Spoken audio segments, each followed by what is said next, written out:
Please, can I welcome everyone to this meeting of Council in Council Chamber at Castle Hill, Winchester. The first item of business this evening are the minutes of previous meeting of the Council. Members, the minutes of the ordinary meeting of Council held on 14th January 2026, which are set out on pages 9 to 19 of your agenda pack. Are these agreed as correct record? Agreed. Thank you. The next item on the agenda is disclosures of interests. Are there any disclosures of interest to be made regarding the business before us this evening?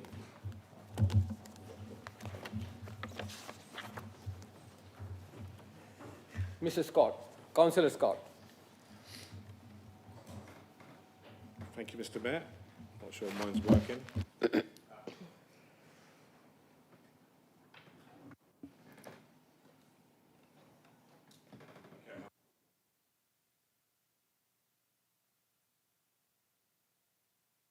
Pecuniary interest in respect of agenda item 5, the Housing Revenue Account Budget for 2026-27, CAB 3540, as I am a Winchester City Council housing tenant.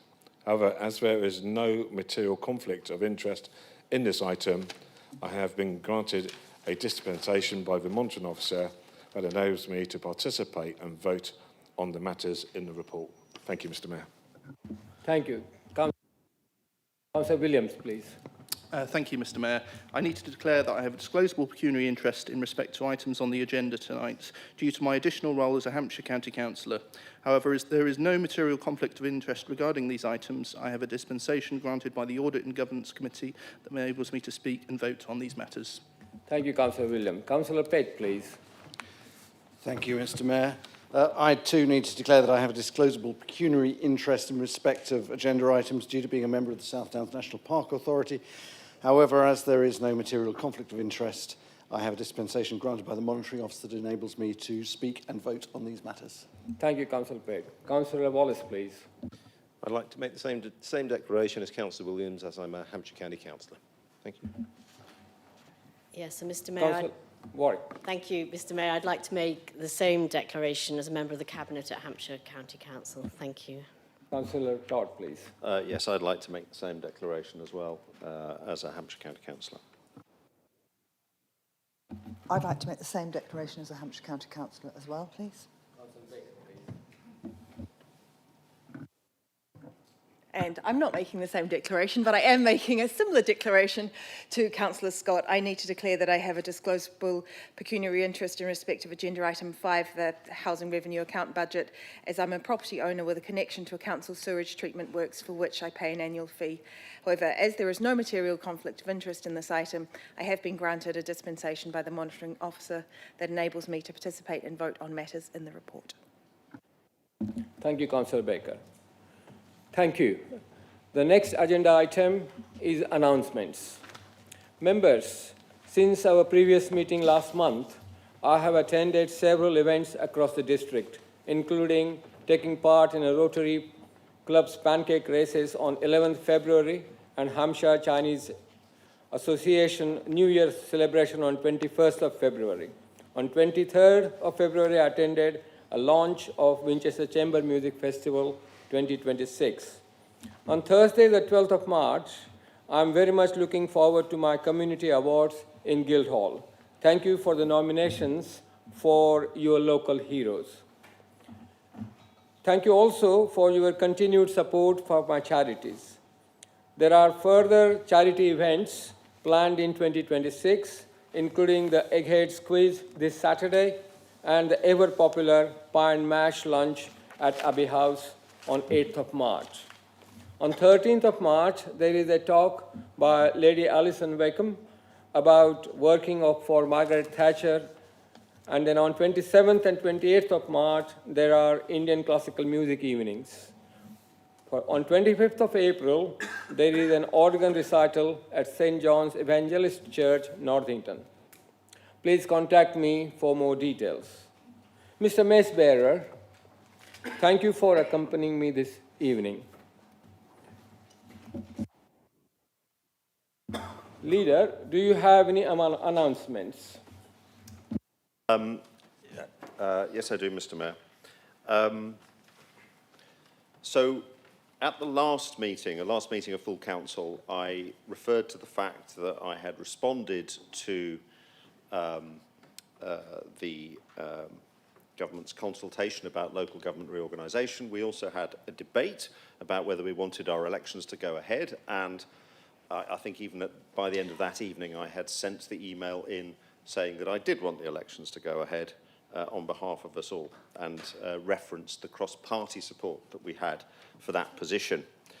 On January the 22nd, I received a letter confirming that our elections would go ahead, but that they were cancelled in, I think it was 29 other authorities. On February the 16th, I then received another letter saying that in practice, all the people who thought their elections were cancelled, they weren't cancelled after all.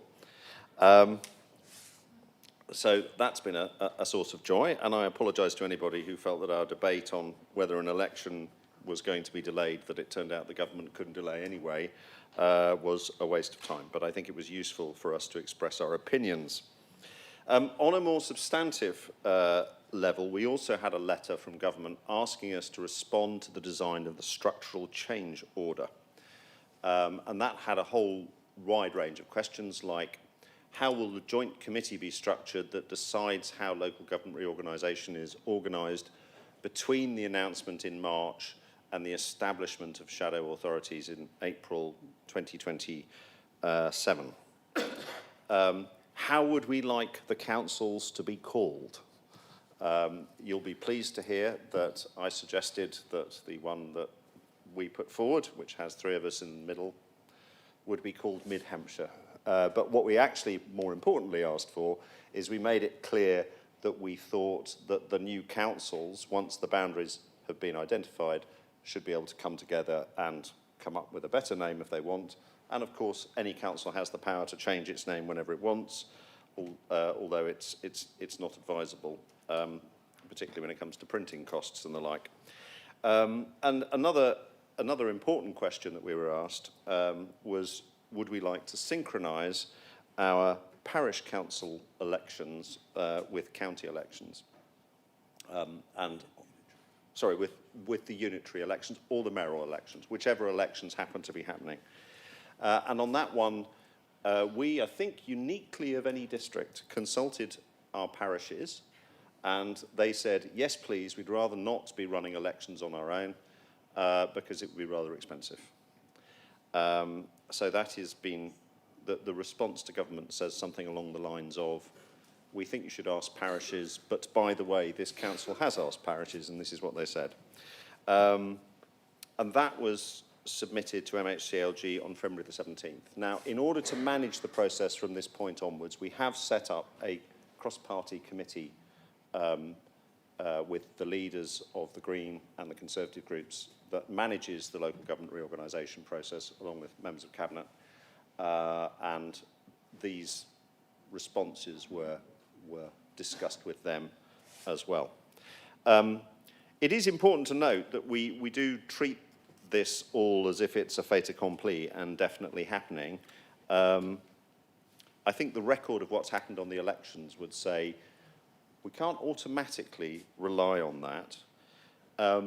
In theory, we have been told when we will be told. And the indication is that it will be around, in theory, no later than March the 17th. But we will believe it when it happens. And there is uncertainty in this. Let's not forget that having mayors was in the Conservative, in the Labour Party, it was in the Conservative manifesto as well, but it was in the Labour Party manifesto. And having local government reorganisation was not, but very short time later in political terms, we're now in the situation where the devolution is happening, but without mayors, and local government reorganisation is progressing. So that is a source of uncertainty, and it's something to be mindful of when we discuss the budget later on, because we don't know that we won't exist after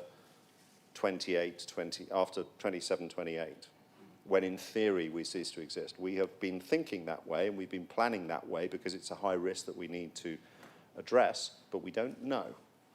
And that is something for us to consider. On devolution, I suppose the news to report on there is that all the upper tier authorities have now taken, so that because the plans for devolution have changed, the judgment of all the upper tier authorities was that they did not have consent from their councils to sign the structural change order. It has now, I believe, gone through all the full councils. It will go to their cabinet, the county cabinet tomorrow morning. It will go to Portsmouth cabinet, I think, next week. And so we are expecting all the authorities to consent to the structural change order.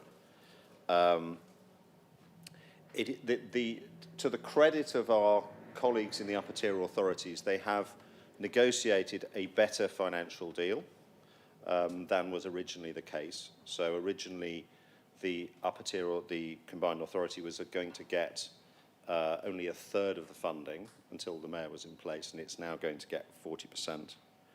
And something that is of very direct relevance to us as a district, and where I will be advocating on behalf of this council that the governance and the way the combined authority takes this into account, is that one of the things that has been granted is what's called a strategic place partnership with Homes England. And as a social housing provider, but also as the planning authority with direct involvement in regeneration and new homes delivery in our area, that is an area where the combined authority will work more effectively if it works more effectively with districts. So I apologise that once again all my announcements seem to be about local government reorganisation and devolution. If you want something else, on Monday the scaffolding is going up around the Buttercross, there we go, to start work on its refurbishment. So just because I couldn't bear having another full council where all I told you about was devolution and local government reorganisation. So those are my three announcements, Mr. Mayor. Thank you, Councillor Todd. Chief Executive, do you have any announcements? Thank you, Mr. Mayor. Good evening, members. Apologies for this evening's meeting have been received from Councillors Aaron, Miller, Wise and Councillor Vivian Hatchwell. Thank you, Mr. Mayor. Thank you. The next agenda item is item 4, questions from members of the public. Welcome once again to the members of the public who are here this evening and who have submitted questions for Council to answer. I understand that we have received one question for this evening's meeting. Welcome to Sine Biddle. A reminder to please read out the submitted question as set out on the order paper, which has been published on the Council's website.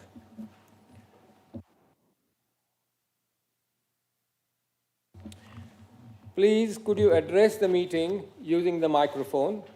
A reminder that following the response given by the Cabinet member, you may also ask a supplementary question which must arise directly out of the original question of the reply. Thank you, Mr. Mayor. I'd like to ask, please, what response did the Council give to Basingstoke and Dean Borough Council's recent consultation on their local plan spatial strategy relating to the proposed development at Popham Airfield? Specifically, did the Council maintain its objection to the allocation of land at Popham for development that it submitted to the previous version of the plan? Thank you. Thank you very much. Will the Cabinet member please respond? Thank you.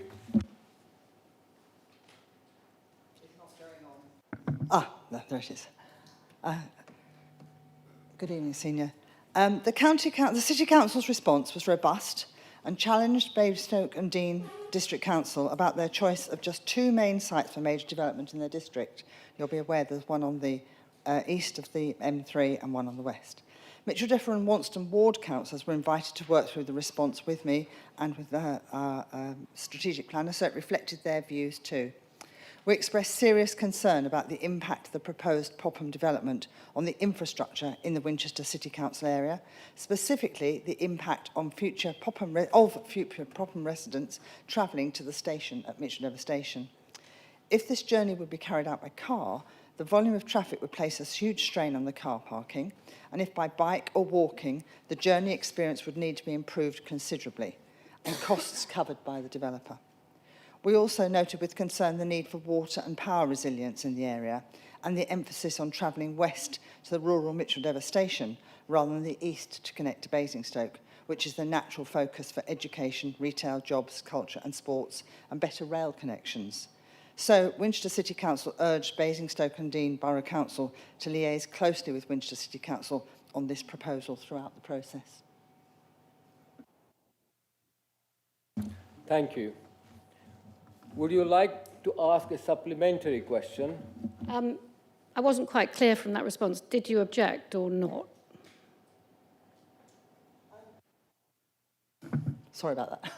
The planning environment has changed considerably since we made our first response to the first time around Reg 18. Districts are now required to deliver far higher housing numbers than they were then.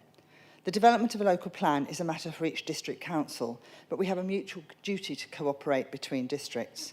And the new housing targets mean that neighbours who previously had not asked for help to deliver their housing targets may start to do so. The City Council considered the matter of a formal objection very carefully. Basingstoke has ambitious targets to meet.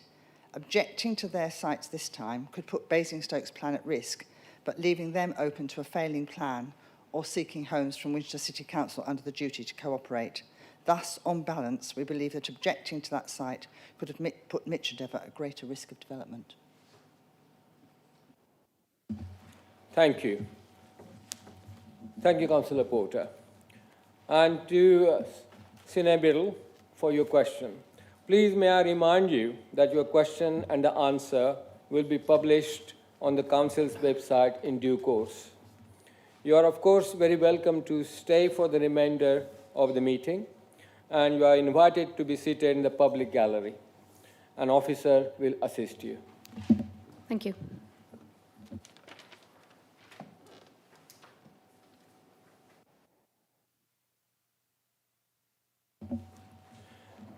Members, the next item of business this evening is agenda item 5, consideration and determination of the recommended minute of Cabinet held on 12th of February 2026, Housing Revenue Account Budget 26-27, Report CAB 3540. Mr. John, would you please introduce? Thank you, Mr. Mayor.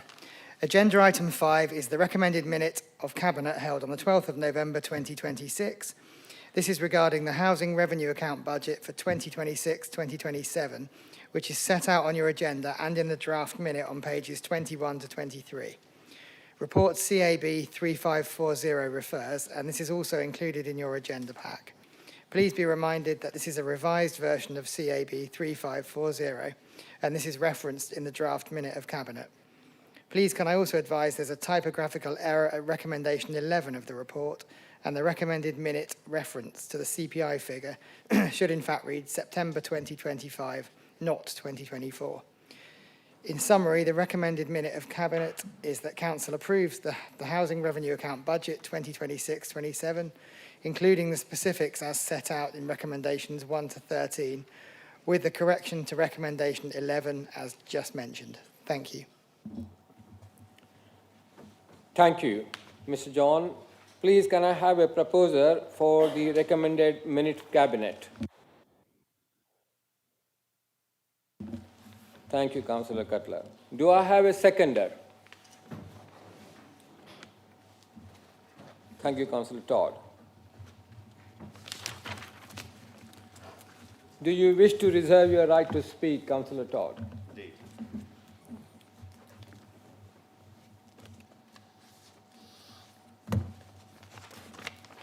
Since Councillor Rich is not there, Councillor Cutler will introduce. Thank you, Mr. Mayor.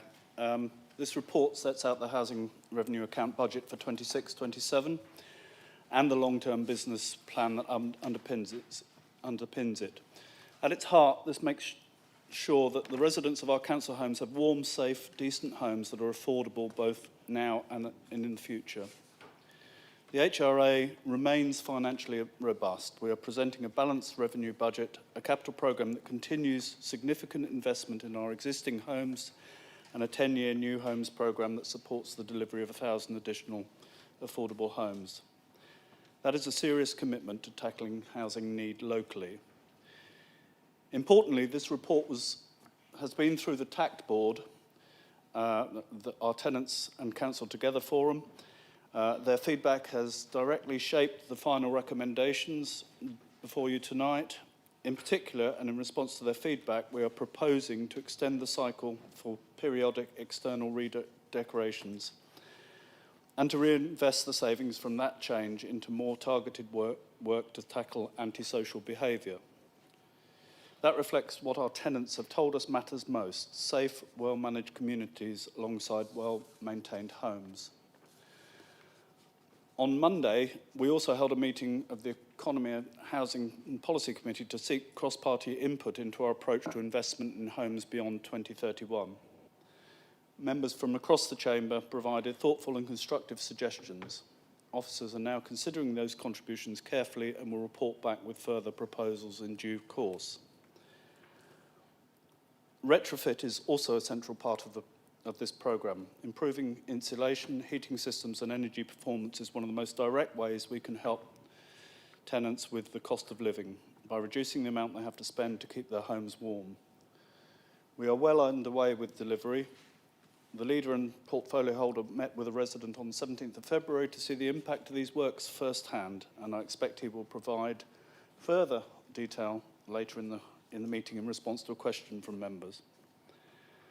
Members will note the proposed rent increase of 4.8% in line with the national formula of CPI plus 1%. We recognise that any increase is significant for tenants, but it is essential to maintain services, meet regulatory standards, invest in our homes, and ensure the long-term sustainability of the housing revenue account. The 30-year business plan shows that the account remains viable and resilient, even in these challenging financial climate. So I commend this report to the Chamber. I will take questions, although I may require other members of Cabinet to answer, if need be, and Mr Hendy's here if there are any technical questions. Thank you, Councillor Cutler. Any questions?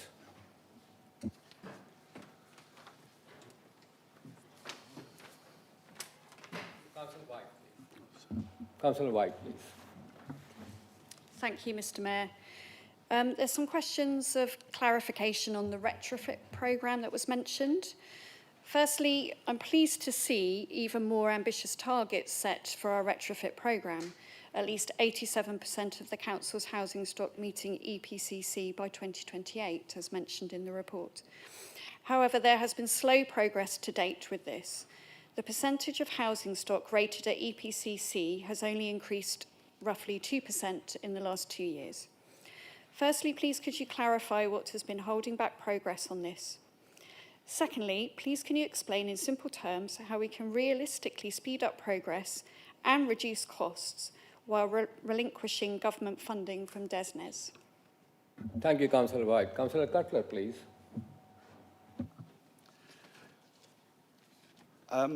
Yes, we have had, and I have some notes from Councillor Reach here, so we've had some criticism about the pace of our retrofit programme, which you're aware of.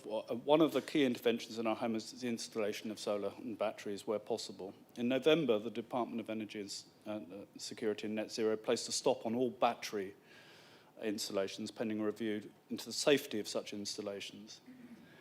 This is now concluded that they are safe, but this halted progress at a critical time. Further, the Council determined that the administrative overhead of managing the central government scheme had been really burdensome,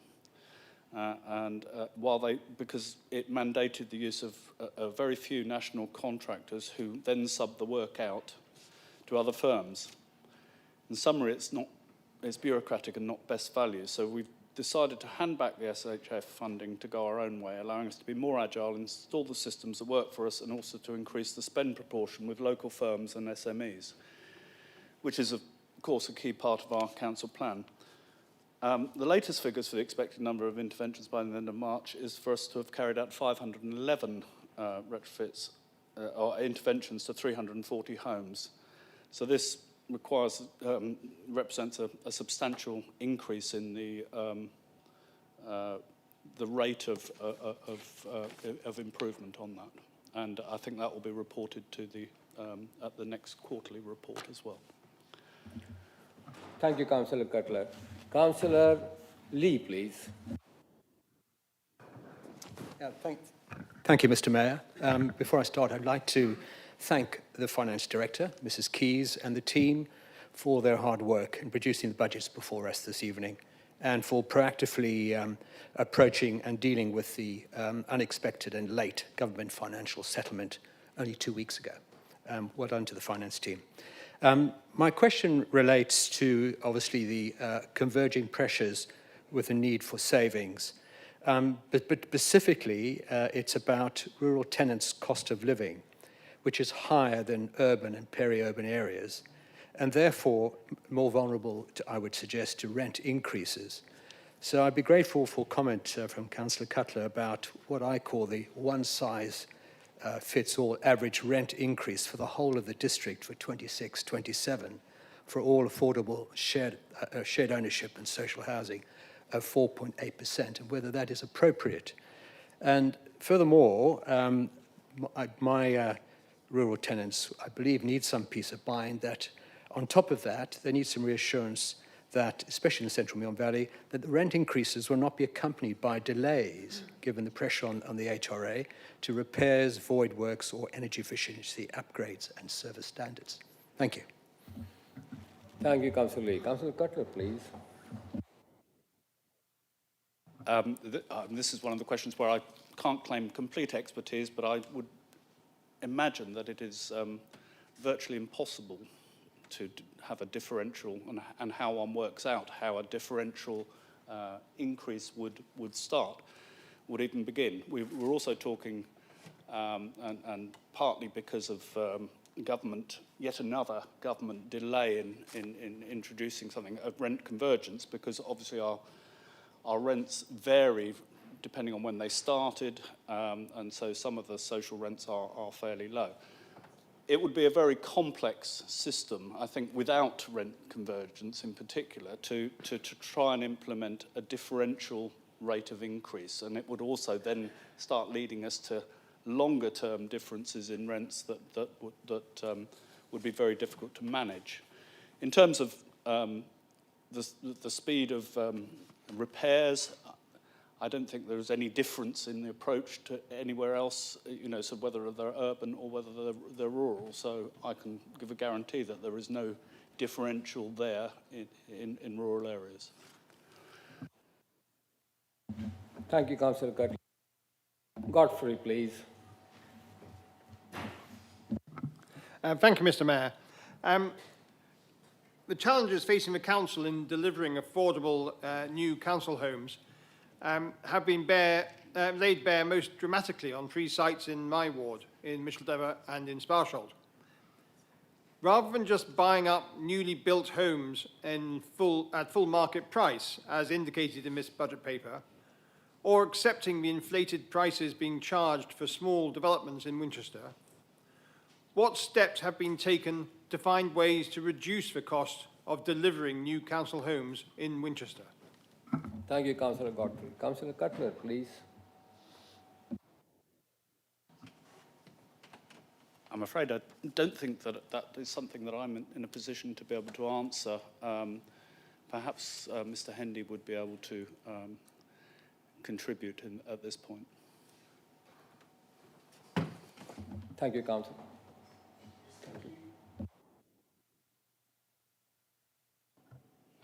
Yes, thank you. Just responding to that question. Firstly, we don't buy properties at full market price. The properties we're buying that are from developers are at significantly discount from market price. The sites that we are developing ourselves are proving costly, but we've been successful in receiving government funding, Homes England grants. The particular case is the Woodman Close development that can help subsidise the cost of that and make it more affordable and economic to the council. Thank you, Mr. Hendy. Councillor Horrell, please.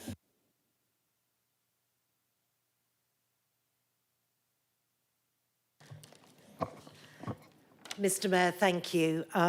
And I'd like to support Councillor Lee's comments to the finance team who've had a lot of work to do at short notice on preparing all of the budgets, and also to the housing team for working so diligently and in an agile way, recently adopting changes. However, Mr. Mayor, my question revolves around the biggest contract, as I understand it, that this council actually commissions, and that is the new repairs and maintenance contract. Now, the risk for that changeover, in my view, is considerable. And we all know that when contracts are changed, things can work out differently from how one anticipated. What I'm surprised at in the HRA and in the papers for today, that there is no reference to that risk assessment.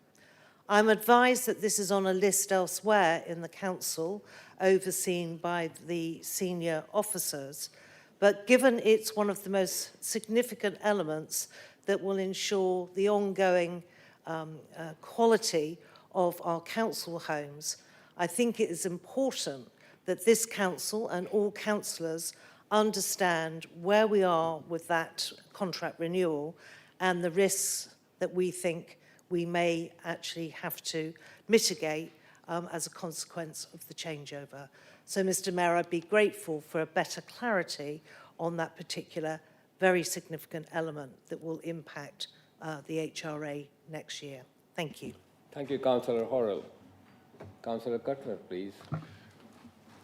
Thank you, Councillor Horrell, for your question. I think you've raised this question before and had the answer that it is part of the corporate risk register in terms of all contract renewals.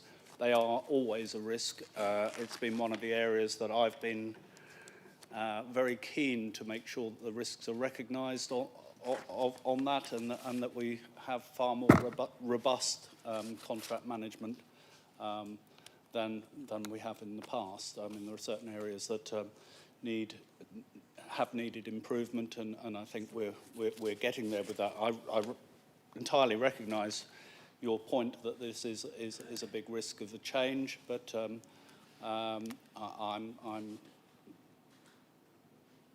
I'm sure that officers are fully aware of that and in control of the situation. I don't know if Mr. Hendy wants to add anything to that. He's closer to the negotiations than I am.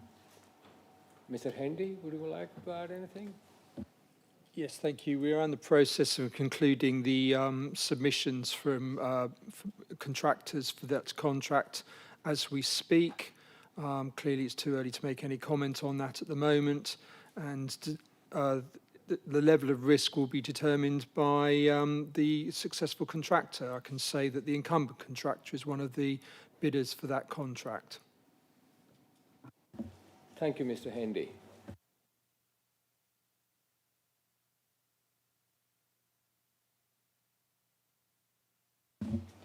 Now, since there are no other questions, we are opening it for debate. Councillor Lee, please. Thank you, Mr. Mayor. As recognised in my question, the viability of the HRA, as we know, is under threat from converging economic and housing sector structural issues. I would say I'm mildly disappointed that the HRI budget doesn't show perhaps a more commitment to what I would call quantum innovative changes.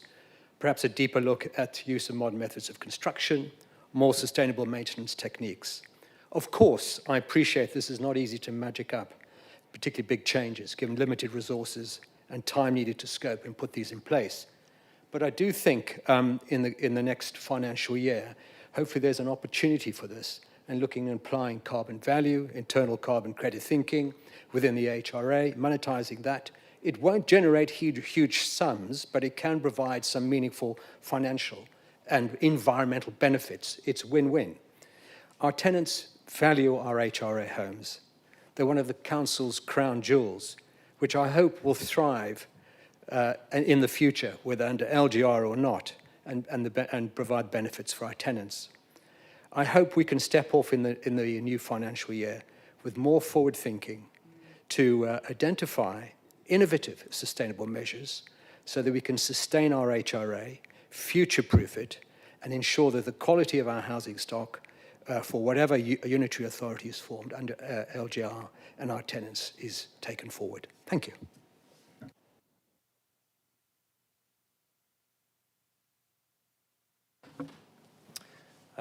Thank you, Mr. Mayor. I would just like to take the opportunity to commend this paper and say how excellent it is to read.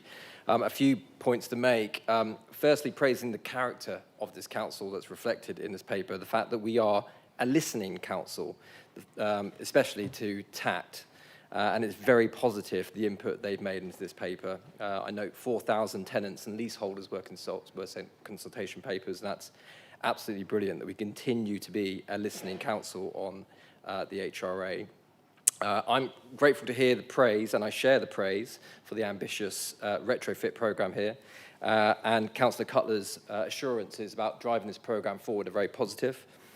And I commend the fact that despite the financial pressures that councils face across the UK, we are still as a council committed to delivering 1,000 new council homes, and it's not just committed to delivering it, it's actually being delivered, with the paper setting out how almost 500 of these homes have been built already, or are being built. So that is absolutely fantastic, and I commend the paper, and thank you, Mr. Mayor. Thank you, Councillor Tippett Cooper. Any other?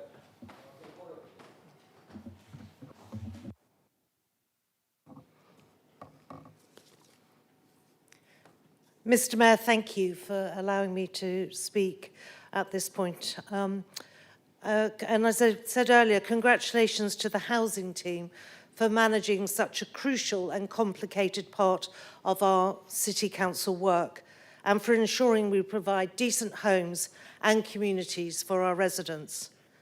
As we move into a world of change with government reorganisation, it will be even more important to ensure the HRA is protected and in good order, certainly as we move into that new order.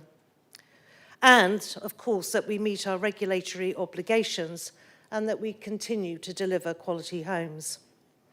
Money is tight, we know, but we must spend wisely and charge fairly. I think, therefore, it's important to ensure that we continue to be fair to our tenants and that we're working efficiently to ensure adequate notice is given to leaseholders to ensure the HRA is maximising cost recovery via the Section 20 process and thus reducing the impact on tenants who are carrying some of that burden now.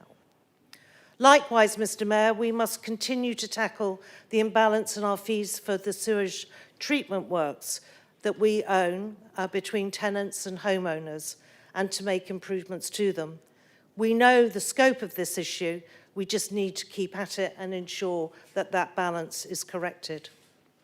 And we must ensure that when we purchase property, we spend wisely and not find ourselves losing money on projects such as the Corner House, because that money belongs to tenants, not the council more broadly. Chair, I could not conclude this evening, though, without expressing my disappointment, which some of you have heard before, at the commitment this council has to new affordable council homes beyond 2032 in the 30-year plan. No money has been allocated and no new projects identified beyond 32. And despite a discussion this week at the Policy Committee, which was most welcome, it's still not clear to me that there will be a commitment to ensure that new homes will be built beyond this date. I'm afraid I've said this earlier, that this administration should hang its head in shame that they've walked away from the new homes focus this council has universally supported in the last 14 years. Tenants have given us their money to deliver more homes. We have hundreds of people still on the waiting list for a new home. In a district where housing is so expensive, the council offer of social and affordable rents is critical. Are we truly going to abandon them? I'm sorry, Mr. Mayor, but that particular decision puts a cloud over what is actually a fantastic HRA and all that we deliver. Thank you. Thank you. Thank you, Councillor Horrell. Councillor Todd, is there any other point, any person want to debate? I think we have run out of the time anyway, I think. No, okay. Councillor Todd, you reserve the right to speak. Yes, indeed, and thank you very much indeed, Mr. Mayor, for the opportunity to make a few comments.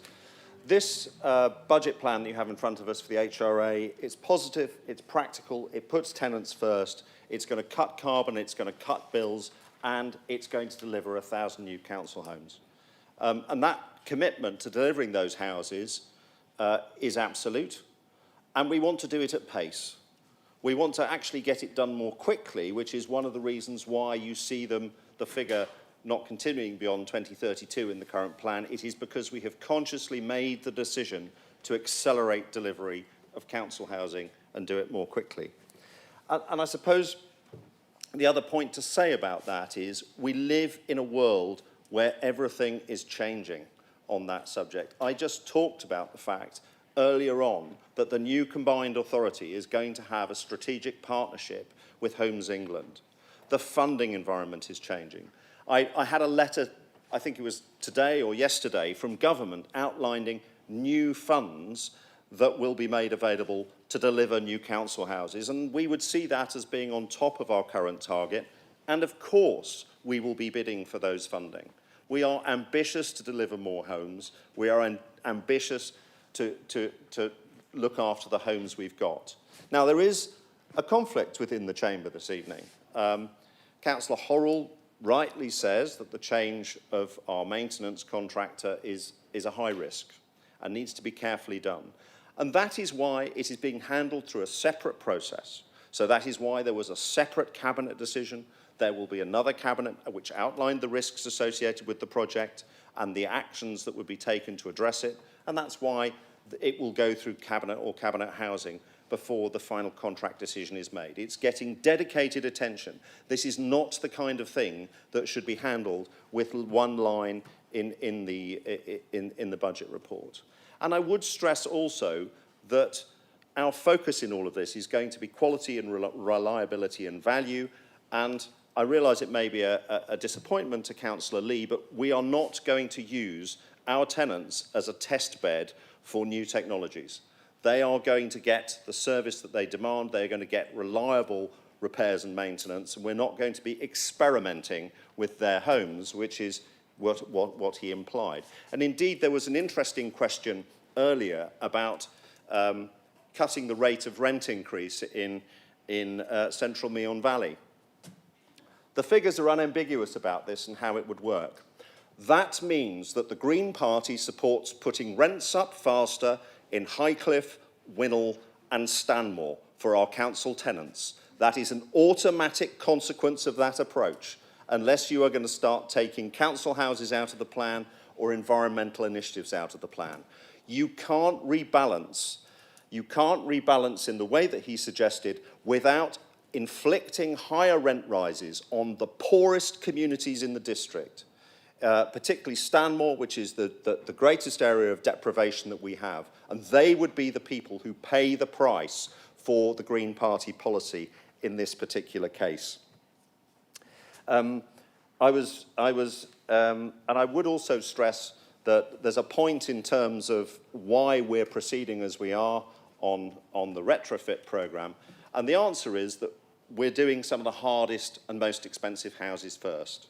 And we've all heard about the Swedish cottages. They are not cheap to do. They're not straightforward to do. They're not fast to do, but we're doing them now.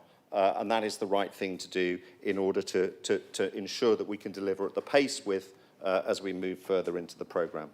So, from my perspective, this is a positive plan.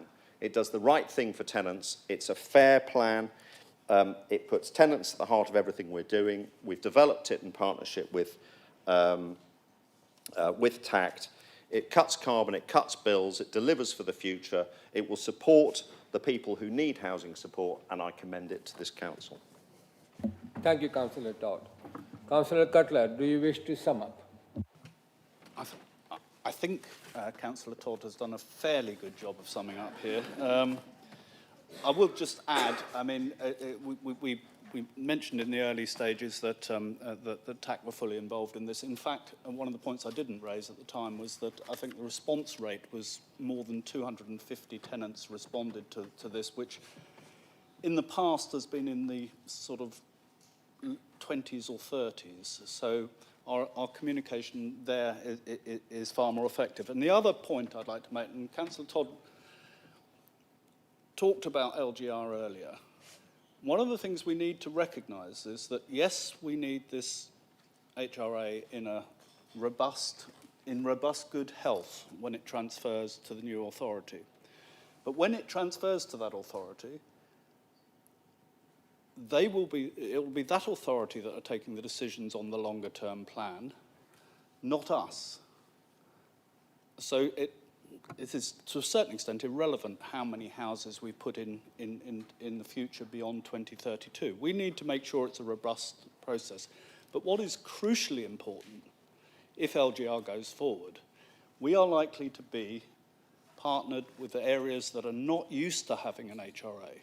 And the experience of the councillors here who know what a good thing it is, really important that in that transition process, we get the message across about how important that is. But of course, within that new authority, the HRA will not be constrained by the Winchester district. And given that we have built more affordable homes and we have more social housing than any of the surrounding districts, it is likely that any houses built with that HRA in the future would be outside the Winchester district as it stands now. So we need to be realistic about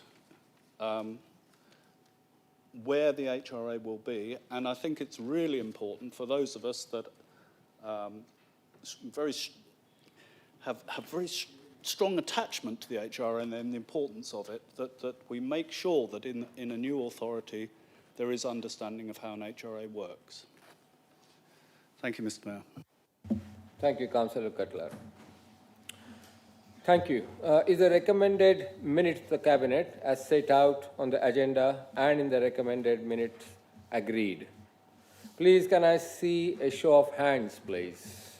All those in favour?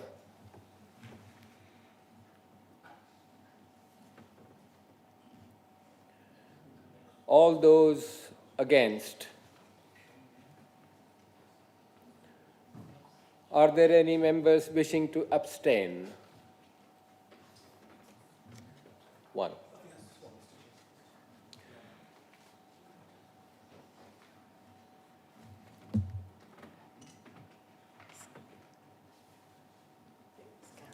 Thank you. The recommended minute of the Cabinet is agreed.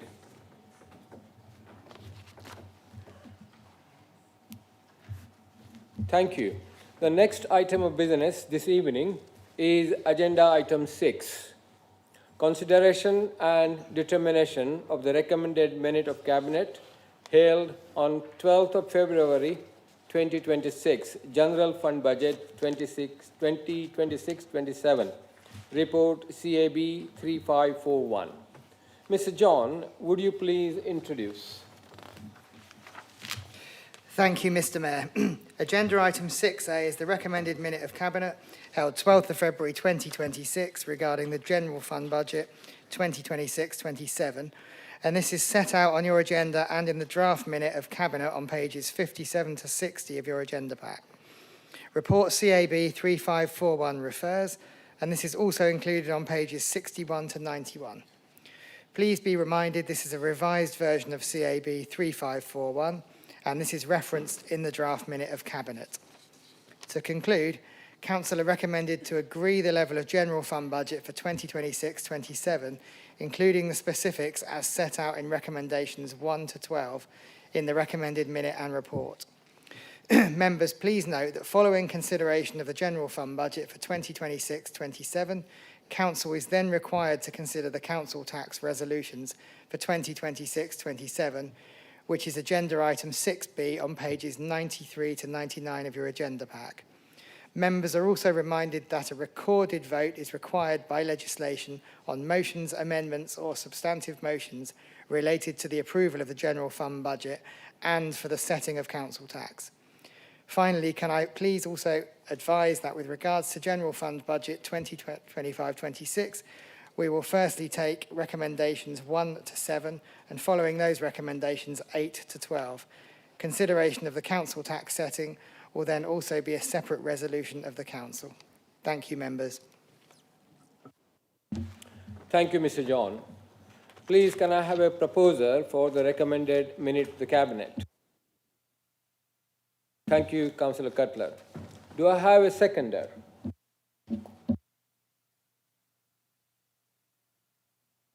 Thank you, Councillor Todd. Do you reserve the right to response? Right to speak, rather, I should say. Thank you. Questions?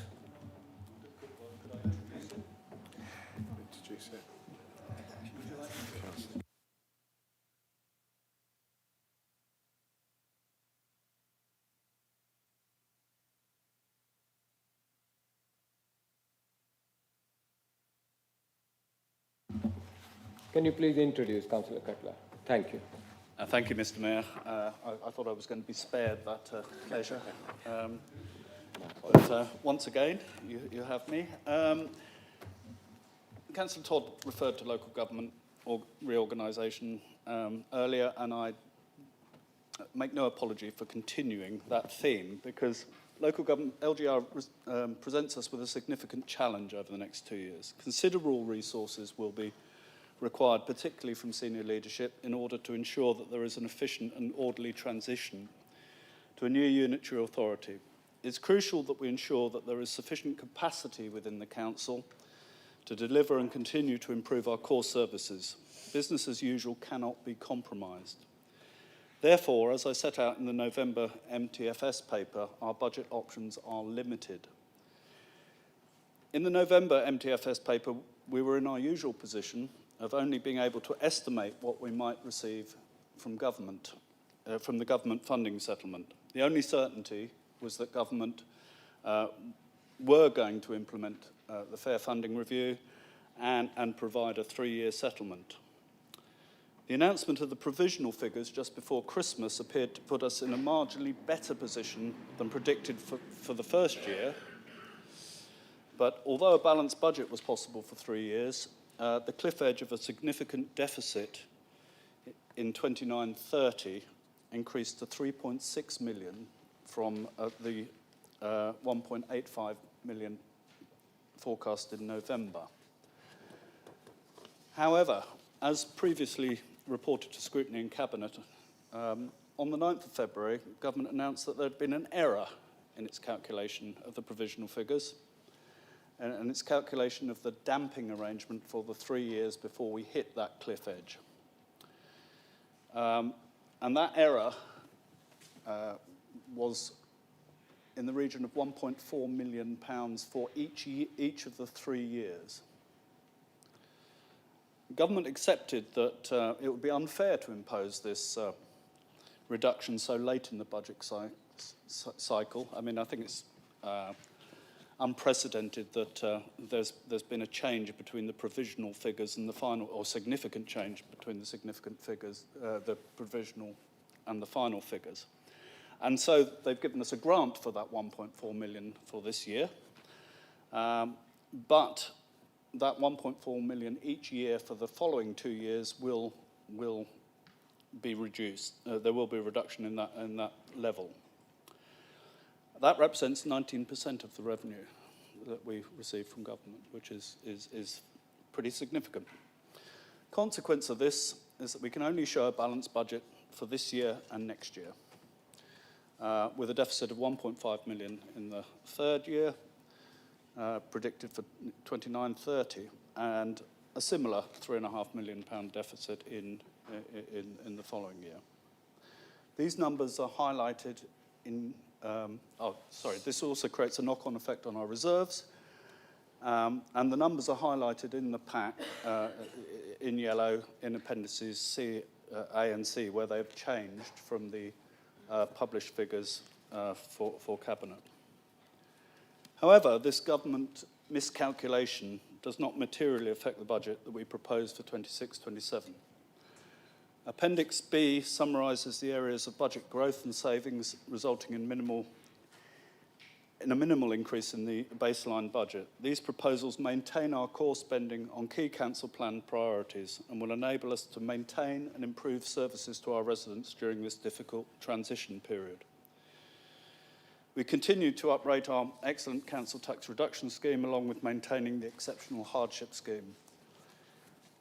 In terms of one-off expenditure, we have allocated 2.28 million for over 2 years for the additional costs of preparing for local government reorganisation, and a further £300,000 for the cost of the community governance review for a new Winchester Parish Council. We propose investing £470,000 from the digital transformation budget to procure a new CRM and digital telephony system, which will significantly improve our customer experience of interacting with the council and will bring us in line with potential partners in local government reorganisation.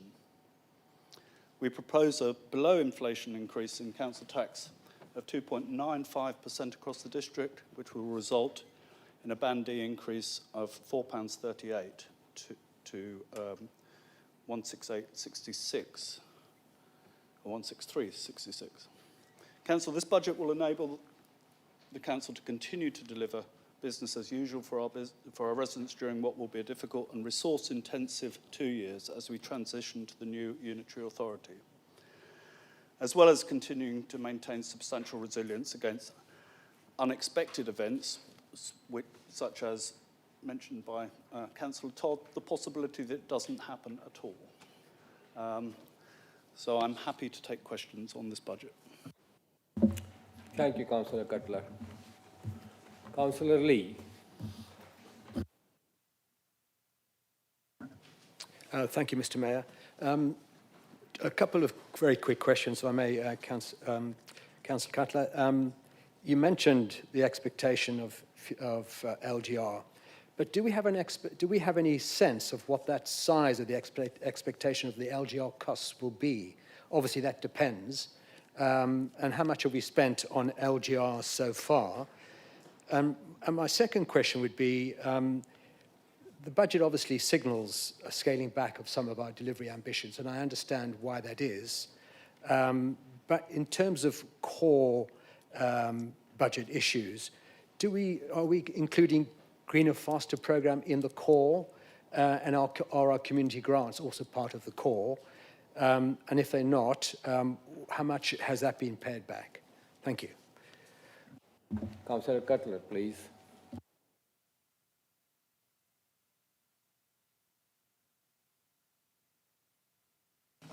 As often with Councillor Lee, there are a series of questions in there and trying to get them all down in the first place. In terms of the costs of LGR, the allocation that we've put in place, I'm assured by the Section 151 officer that this is comparable with other councils of our size. The expectation of that is what we will need to spend in terms of extra resources as we develop the process and the governance structures over the next 2 years. The costs so far I can't give you. They will have been absorbed within the current budgets at the moment. In terms of the changes to the core budget, any changes to the core budget have either been flagged through the TC25 process over time. So there is a reduction in community grants, which came through the TC25 process, but there is no reduction in the core budget for Greener Faster. So within the process, our intention is, I mean, there are very few significant changes in the baseline budget in this paper. They are all shown in Appendix B. And our intention is to ensure that we can continue business as usual over the next couple of years, because it's important to maintain our services. As I think I've explained before, as a Cabinet, we are looking at the projects, and the service heads have looked at projects as to what is going to be deliverable over this period of time, and we need to prioritise that, because what we don't want to compromise on is business as usual. Thank you, Councillor Cutler. Councillor Bolton, please. Thank you, Mr. Mayor. On the topic of greener, faster, or slower, as the case may be, a paramount policy of this administration. Last year, the Council saw greener, faster planned budget spend in the region of 600,000, largely in relation to the rollout of food waste collections. This year, we see only a growth of 30,000 be approved to increase the annual town account tree maintenance budget as a result of risks associated with the effects of climate change and associated tree disease. I'm not entirely sure if ash dieback has been officially blamed on climate change, but the irony hasn't escaped any of us that the only planned greener, faster increased spend in this year's budget is for chopping down trees. Any possibility of allocating extra funds to replace the lost trees, or hopefully this is already included in those figures? Could you please confirm? Thank you. Thank you. Thank you, Councillor Bolton. Councillor Cutler, please. As with my response to Councillor Lee, the core budget for Greener Faster has not changed. We will be needing to look at prioritising projects within Greener Faster over the next a couple of years. And the additional funding in the town budget is additional funding. So the core 200,000 for Greener Faster within the baseline budget is maintained. Additional expenditure through the capital programme, we'll come to that in the next paper. Thank you, Councillor Cutler. Councillor Godfrey, please. Thank you, Mr. Mayor. Councillor Cutler referred to the medium-term financial strategy published in November last year. And in that paper, the total amount of business rates that would be retained by the Council over the next 3 years was forecast to be 9.5 million. Today's budget paper show that after the confirmed funding settlement is included, we are now expecting to receive £15.6 million from retained business rates over this same 3-year period. What is the administration proposing to do with this £6.1 million additional funding? Councillor Cutler, please. I think Councillor Godfrey misunderstands the figures. We look at the total funding from government, which includes business rate retention plus the revenue support grant. And in total, there is nowhere near that extra figure. There is some increase in our prediction back in November, but most of those increases are other adjustments. For example, extended producer responsibility figures, which we recognise will be slightly higher than we were expecting in November. Councillor Cutler. Councillor Pinniger, please.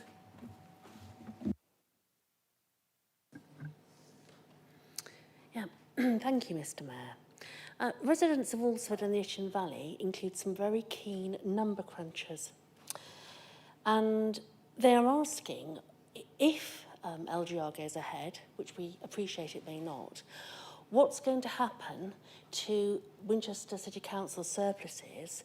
Will they immediately be allocated to the new unitary authority? And if not, what can these surpluses be spent on and in what period? Thank you, Councillor Pinniger. Councillor Cutler, please. I'm confused as to whether you're talking about services or surpluses. Surpluses. Well, the financial position of the new authority will be something that we discuss over the next few years. We recognise that there is going to be other costs. When I talked about the 2.2 million that we think we will spend over the next couple of years, what we cannot predict at the moment is how much of our reserves will be used in the process of creating the new council. There is a lot of speculation as to what the position of that new council will be. All the districts will have received the same announcement that we received on the 9th of February, which was a cut in what they were expecting to get. The Fair Funding Review has removed government funding from areas like Hampshire, and so the stability of a new authority is very difficult to manage in terms of what the long-term stability of those will be. Obviously, that is one of the things we will have to work through over the next couple of years. So, as far as I understand it, there will be no separate Winchester City Council on the 1st of April 2028. So therefore, all our reserves will be part of the reserves of the new council. And there will be some considerable costs in setting up that council.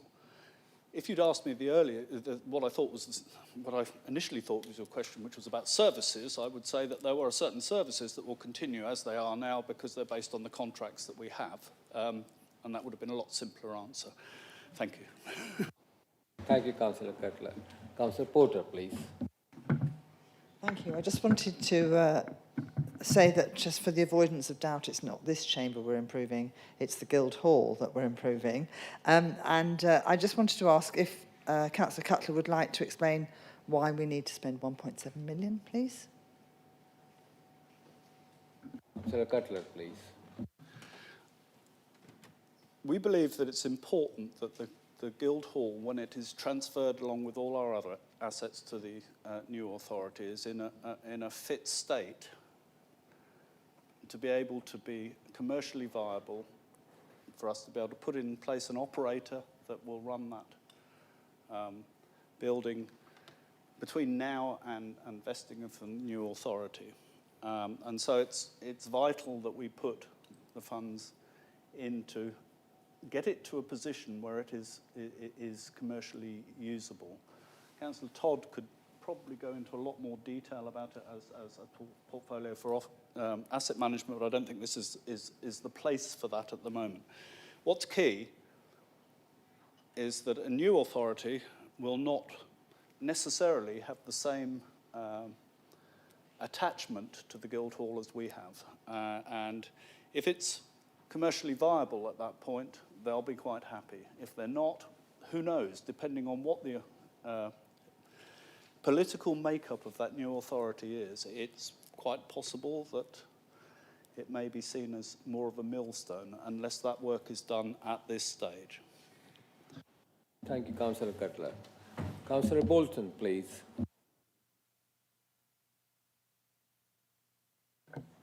Thank you, Mr. Mayor. This time last year, the Council agreed that 200,000 of the transitional reserve would be reallocated to the Thriving Places Reserve to invest one-off resources into planning enforcement. Can you please explain how this was spent and why we still appear to have a problem with enforcement? Members of Scrutiny briefly saw enforcement deep dive papers a couple of weeks ago. Initial indications suggest one of the problems was a resource issue. I quote, recruitment and retention remains challenging.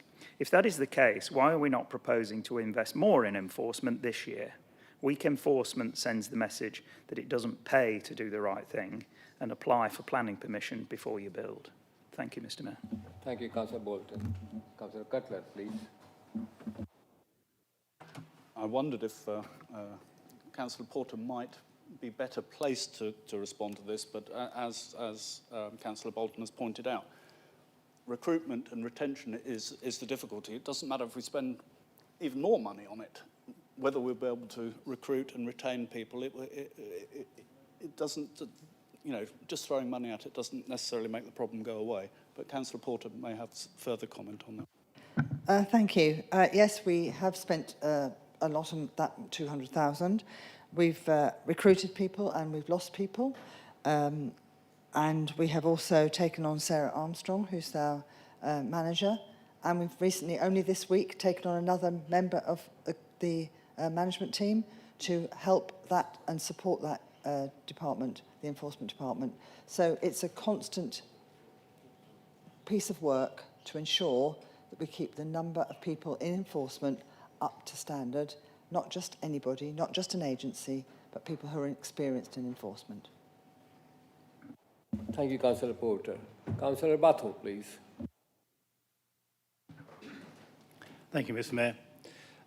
In response to the uncertainty of local government reorganisation, this council has prudently set aside funds in a transitional reserve. Can the Cabinet member explain the intended use of these reserve funds? Thank you. Thank you, Councillor Batho. Councillor Cutler, please. The transition reserve was originally set up when we forecast a deficit in the future. So it was there to fund TC25 transformation. It was there as a backstop if those financial pressures came sooner. We've taken the decision that the transition reserve is now an important part of paying the cost of local government reorganisation. And as I said earlier, the requirement, understanding the full requirement of what will be needed in that process is not yet clear. We have allocated 2.2 million in the process, but that's what the reserve was there for. It was there to give us the resilience to survive financial shocks.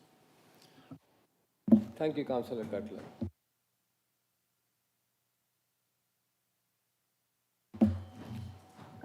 Thank you again, Mr. Mayor. Given that TC25 was launched to deliver 3 million of recurring transformational cost savings, not just incremental improvements, how does the administration justify the fact that major opportunities for genuine cost reduction, such as the new grounds maintenance and street cleansing contract, are still being delivered on a within existing budgets basis, rather than being used to secure the meaningful recurring savings TC25 promised, but has so far failed to deliver? Will the administration agree, with regard to the new repair and maintenance contract, that this will be used as an inflection point to apply TC25? Thank you. Thank you. Councillor Cutler, please. Our overriding imperative with the new contract is to produce a contract that provides the quality of service that our residents expect. We have a long-term contract. If you, I get the impression that you're advocating significant cuts in the way that those services are, or the amount of those services delivered under this new project in order to save money. I can't quite see where you're coming from in terms of TC25. TC25 has delivered over £1.5 million worth of savings. Circumstances have changed, and our investment, some of our bigger investments in digitisation that we originally planned are not appropriate at this stage because of LGR. But I don't see the connection with that, with the renewal of the ground maintenance contract. Obviously, we will be looking at the best value for money of this to deliver the services expected of our residents and to make sure that that is embedded into the new authority and will continue at the levels that we expect. Thank you, Councillor Cutler. Councillor Godfrey, please. Thank you, Mr. Mayor. In his answer to my earlier question about the extra £6.1 million that we're now forecast to receive over and above what was in the MTFS, Councillor Cutler indicated that this has to be taken in light of the changes of other governments' spending. So in the MTFS published in November, the total amount of unrestricted government funding that was expected to be received by the Council over the next 3 years was forecast to be £27.3 million. The budget paper tonight shows that we are now expecting to receive £25.3 million in unrestricted government funding over the same 3-year period. When added to the extra £6.1 million from retained business rates, this Council will receive a net sum of £4.1 million extra government funding over the next 3 years. So I repeat, what is the administration proposing to do with this additional funding? Thank you, Councillor Godfrey. Councillor Cutler, please.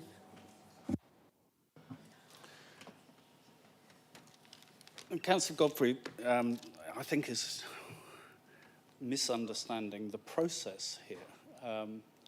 We made estimates back in November. Those estimates proved to be, as I said in my opening remarks, slightly better than we expected over the 3-year period, but considerably worse in the period beyond that. That is our core funding in the long term, and so it will my view is that it is therefore carried forward to cover those future costs. As we've said, we cannot be absolutely sure of that LGR will happen, and even if it does, if it does happen, we need to be responsible and treat the council finances as if we are looking at it in the long term. Councillor Cutler. Councillor Horrell, please.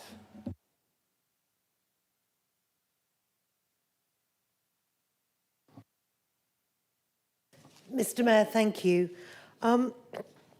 In the CAB 354 paper, it says very clearly, a key strand of the Council's financial strategies is to maximise income from its assets where possible and seek to manage risk by achieving a balanced portfolio of assets. So can I ask for the Bar End site, which has been on the table for the last 6 or 7 years, and where consultation had taken place in 17-18, what is the cost to this council of not developing the Bar End site for this period? Thank you. Thank you, Councillor Horrell. Councillor Cutler, please. I would need an advance notice of a detailed question like that to be able to give you a sensible answer.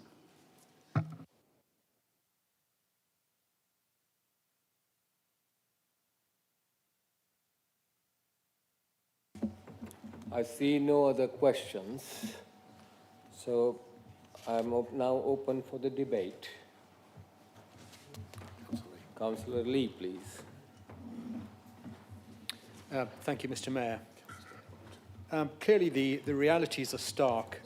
The government's, shall I call it, unfair funding settlement, the business rate reset, and largely unfunded, I would suggest, tightly timed LGR process is clearly having an impact. Reserves are being drawn down, and I would suggest, as has been indicated, some commitments are going to be diluted, project service delivery reassessments, not because it benefits necessarily residents, but because national policy and other strictures is driving our budget. Yet we still, I believe, have choices that we could consider. So rather than allowing these pressures to quietly erode our reserves, intended, I suggest, for our council plan priorities, I'm sure residents, including myself, would like to see our reserves used more gainfully. LGR promises jam tomorrow, but we can focus a little more on what we can do today, particularly over the next 2 years, beyond just being safe and legal in all we do, which I get. That is obviously essential. So can I suggest that to protect our communities and our local environment, that you consider a minor budget amendment, which I'd like to put forward now, to support the Council's greener, faster ambition, underpinned by last month's Protecting Streams and Rivers Across the Winchester District motion. So our proposal is for £130,000 from the Transitional Reserve to fund a 2-year fixed-term river catchment officer post with associated project costs, providing strategic leadership and coordination to strengthen river protection and recovery across the district. This is wholly appropriate given our recent river motion and our council plans that stress very clearly we want to protect our rivers and reduce pollution. I believe this proposal represents a practical step towards translating previous council commitments into more meaningful actions. I would now like to ask my colleague, Councillor Morgan Bailey, to second my proposal. Councillor Lee, we will take that amendment once this debate is over. Okay. So we'll address that at the right time. Thank you. Thank you very much. Councillor Bolton, please. Thank you, Mr. Mayor. We are in debate, aren't we? Yeah. Yes, thank you. I was losing track of it. Councillor Cotler, to your previous answer to me on TC25, the fundamental reason TC25 is failing is you just don't get it. In failing to deliver its promised £3 million in recurring savings, the administration has not treated cost reduction as the backbone of the programme, despite repeatedly claiming it would be.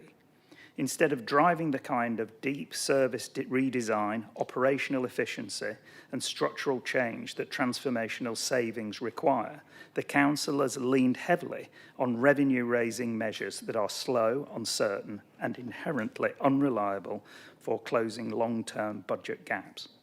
This imbalance is compounded by a pattern of missed opportunities.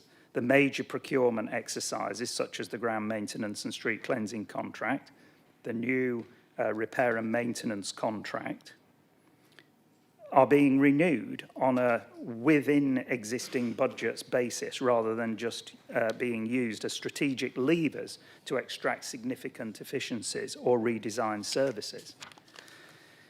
TC25 promised bold organisation-wide transformation, yet what we see in practice is incrementalism, contracts replaced like for like, services left largely untouched, and no evidence of the radical cost challenge needed to stabilise the Council's finances. The result is a programme that talks about transformation but delivers little more than business as usual, leaving the Council exposed to financial risk and failing to meet the very savings targets it sets for itself. Thank you, Councillor Bolton. Councillor Godfrey, please. Thank you, Mr. Mayor. Last February, I acknowledged that the Council faced continued financial uncertainty, with no business rates reset and no fair funding agreement. We received £3.2 million extra in retained rates and £1.8 million in new homes bonus for another year, but with the expectation of a steep cliff edge in funding reductions of over £6.5 million over coming years. The expectation that Winchester would be unlikely to receive any favourable financial support after this current year was reflected in the MTFS forecast in November last year, based on guidance from government and other sources, that the business rates reset would be implemented this winter and there would be a 3-year funding settlement for local government, providing greater certainty for council funding, even if reorganisation is to go ahead in 2028. In the MTFS forecast for generous total government funding package of 14.5 million in this current year was forecast to be reduced by just £800,000 per annum over the following 3 years.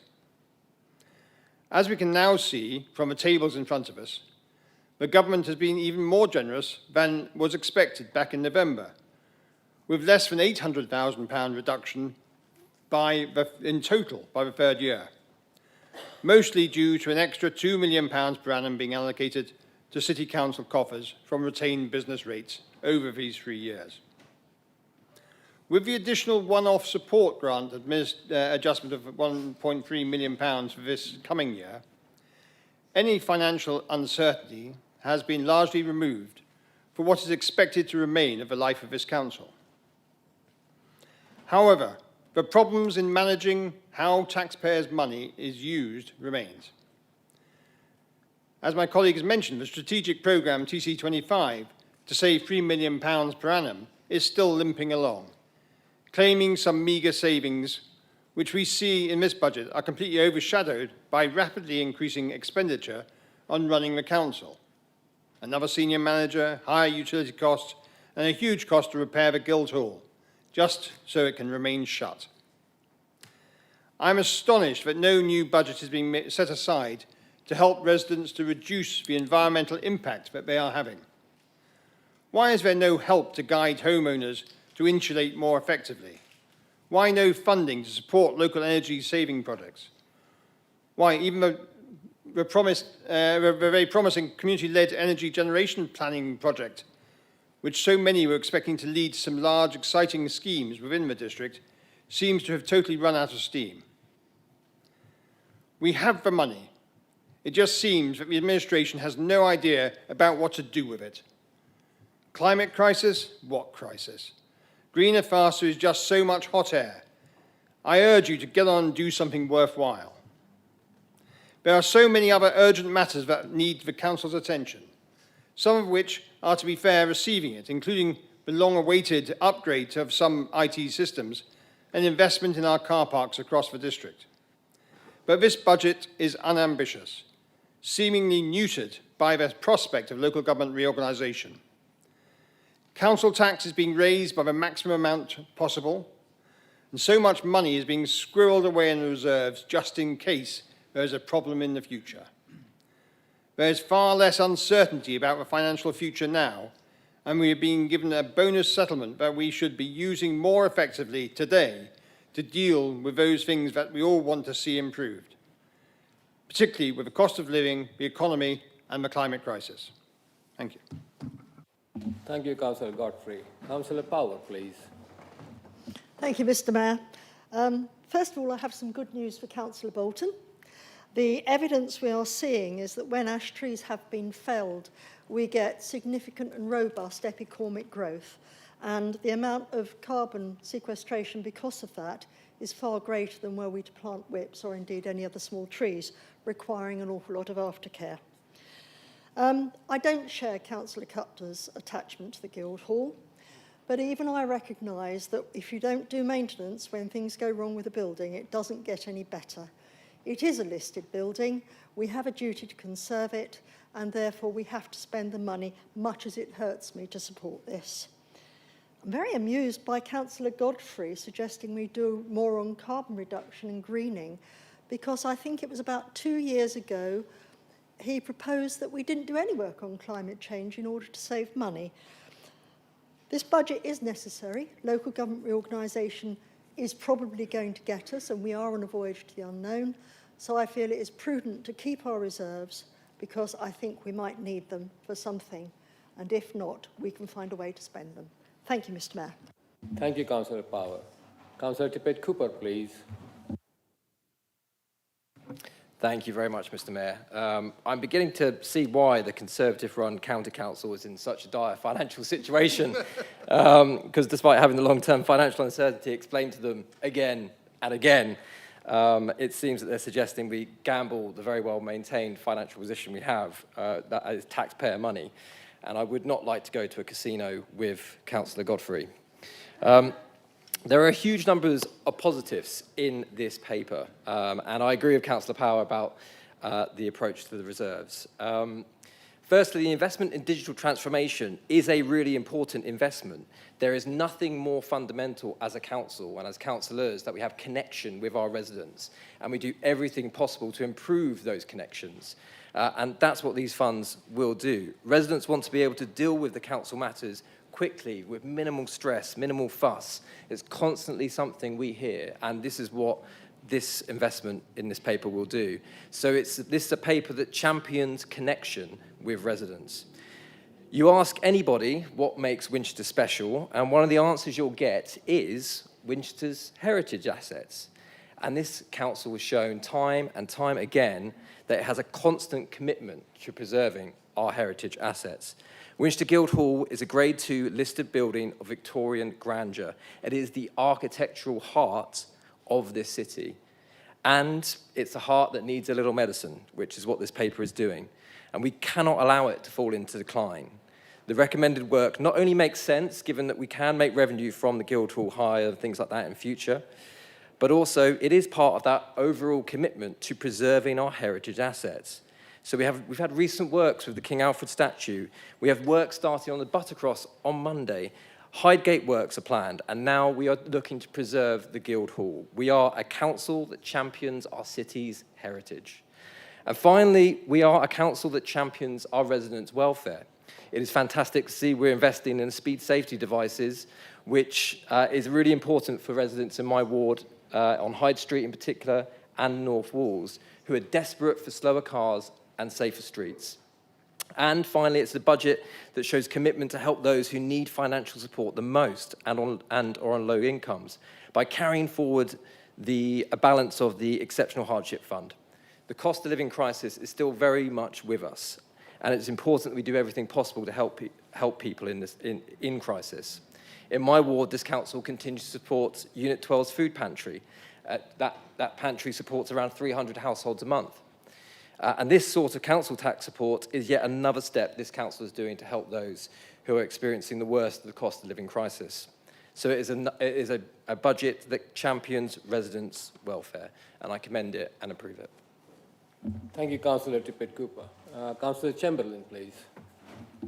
Thank you, Mr Mayor. And I join Councillor Tippett-Cooper in being somewhat flummoxed by our Conservative colleagues, particularly on the statements on TC25. It's plainly obvious to me that TC25 was right originally in setting out its aim of organisational transformation. It is also plainly obvious to me that the LGR somewhat resets that aim, that aspiration. And as explained by Councillor Cutler, it is right, therefore, that our aims with TC25 are therefore aligned going forward. For me, that was pretty self-explanatory from Councillor Cutler's input earlier on, and I was somewhat surprised by some of the early comments. Thank you. Thank you, Councillor Chamberlain. Councillor Clear, please. Thank you, Mr Mayor. I've just heard this budget is unambitious. Well, if ambition means draining our reserves for short-term applause, then no, the budget refuses to play that game. What we are presenting is a responsible, sustainable plan that protects residents and keeps the council stable in a very uncertain climate. Reserves are not a spending pot, they are our insurance policy, and using them for day-to-day pressures might feel tempting, but it creates a financial cliff edge next year. That is not ambition, that is risk. This budget funds the services people rely on, protects the most vulnerable, and avoids the reckless decisions that have pushed other authorities into crisis. It is steady, it is lawful, and it is built to last. Residents deserve stability, not spectacle, and this budget delivers exactly that. Mr Mayor, I'm very pleased to support this paper. Thank you. Thank you, Councillor Clear. Any other debate? No. Councillor Lee, you had an amendment. I will be bringing another amendment after Councillor Lee has. Thank you. Councillor Lee, you have an amendment You are proposing it. Or Yes, I am proposing it. I could read it through no, again, no. Do you but I have don't a think I need to. No, that's Thank fine. you. Do you have a seconder? I do. Councillor And Morgan Bailey. Would you reserve the right to speak? What I would suggest, in order for the members to have the opportunity to consider the contents and implications of this amendment, I propose we now have a short 15-minute adjournment. Officers will circulate a copy of the proposed amendment. Is that agreed? 15 minutes. Thank you.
Councillors, you have seen the amendment proposed by Councillor Lee. So, and we also have the seconder, Councillor Bailey Morgan. We will straight go into the debate. Since you have seen the proposal, you have seen what he said, please, let's have the debate on the amendment, please.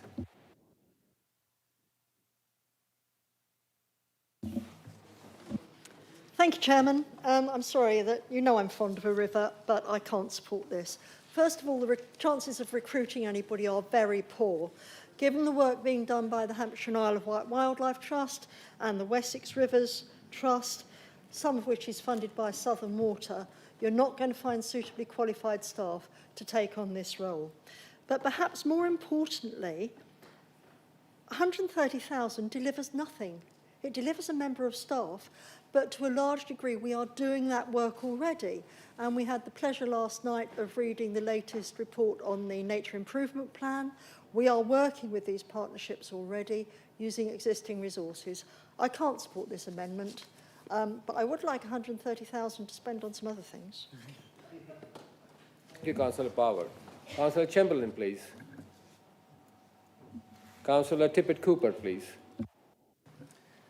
I think this is a well-intentioned motion, I think, but I think the difficulty here is that we're all on the hoof with it, and we had very, very little time to consider it, and also the points that Councillor Power makes.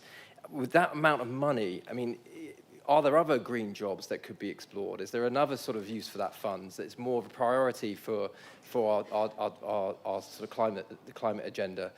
These are a lot of complicated and deep questions that we need to work out and ask. It's not responsible to just spend this money now tonight. We would need to really kind of think about this. So well-intentioned, but a little bit reckless, I think, is my summary of this amendment. Thank you, Councillor Tippett-Cooper. Councillor Pate, please. Thank you, Mr. Mayor.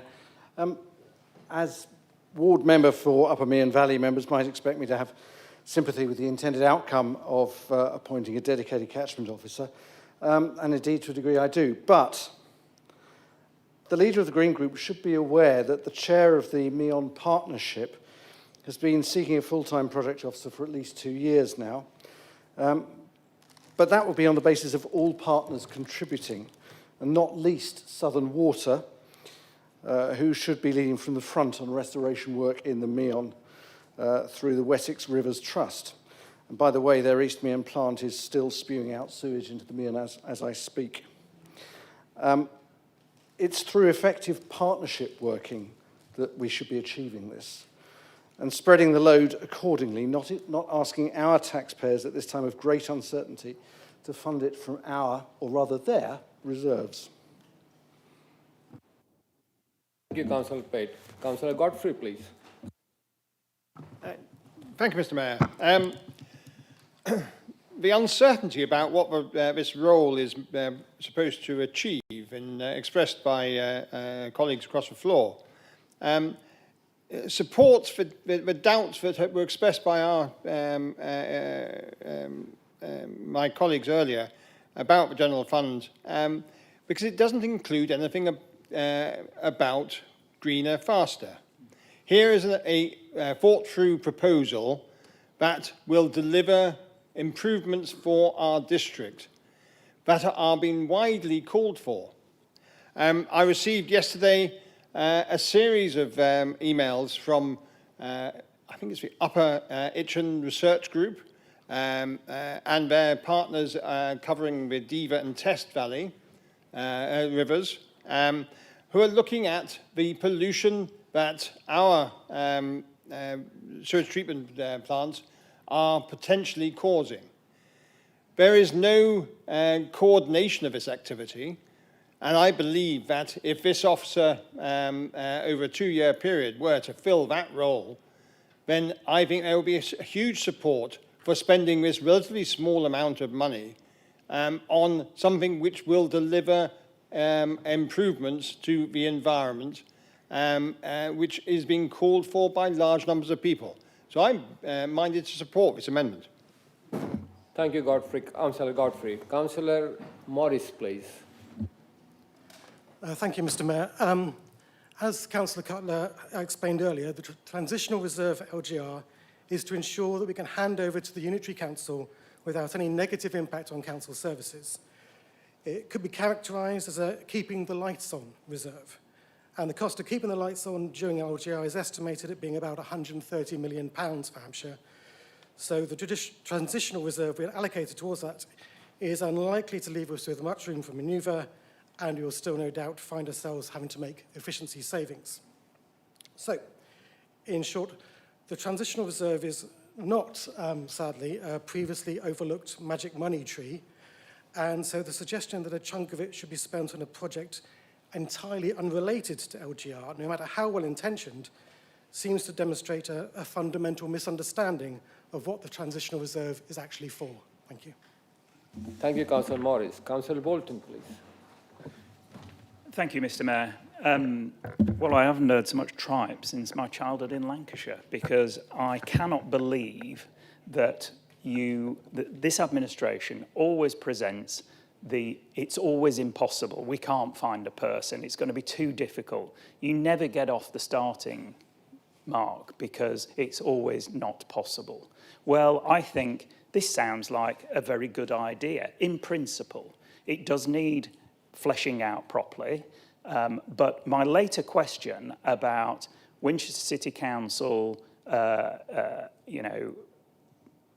the flow of poison from our sewage treatment works that is unknown and unmonitored could be part of the job that this person or this role fulfills. So I'm minded to support it in principle. And you say about the reserves for this, LGR. Well, we already have reserves, and this is tucking away more that has come by sheer happenstance from central government. So, we are taking this from business rates, and we need to spend it more thoughtfully to actually make sure that we have businesses available to pay business rates in the future. Thank you, Mr. Mayor. Thank you, Councillor Bolton. Councillor Cremoisin, please. Thank you, Mr. Mayor. I think, as Councillor Tippett-Cooper said, I think it's a well-intentioned amendment. But if I go back to my business days of objectives and requesting funding for this or that project, one of the key criteria is, are they smart? Are they specific? Are they measurable? Are they actionable? Are they realistic? And are they time-bound?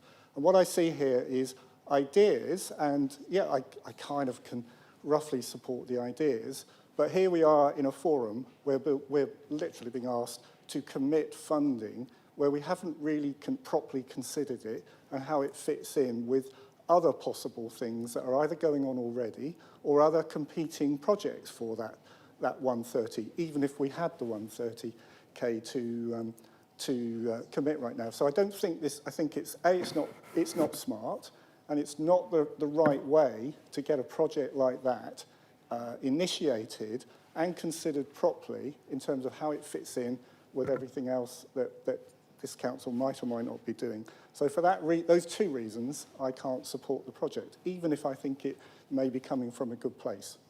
Thank you. Thank you, Councillor Cremoisin. Any other point? Councillor Lerney, please. Thank you, Mr. Mayor. I am very disappointed that advance notice wasn't given on this amendment, despite the many opportunities there have been to bring it forward to previous meetings, including, for example, budget options. I discussed our rivers work with the head of service just this morning, so that again would have been an opportunity to gain professional thoughts on this and get officer advice. We do currently have our ecology and biodiversity officers working on our own river management plan, which we seek to use as an exemplar for other riparian landowners. And our resourced plans already include the partnership working that is the core of a river catchment officer's job, which, by the way, is very different to the work the Conservatives are suggesting this post might take on. Recruitment in this area is difficult, and the council is lucky that we currently are fully staffed. I don't think we should be spending six-figure sums off the cuff without deeper thought about whether this is the best, most efficient way of achieving our objectives. However, I am already committed to looking at how we can best expand our work in this area, and I'm happy to discuss this further over the next weeks and couple of months. But Thank you. needless to say, I will not be. Thank you, Councillor Lerney. Are there any other members who want to contribute to the debate? Cook, please.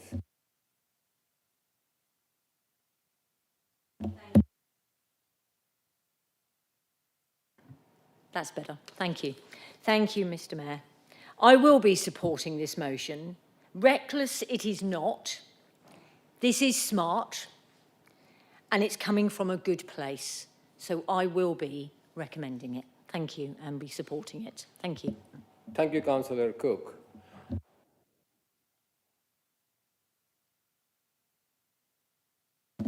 Please do. Thank you.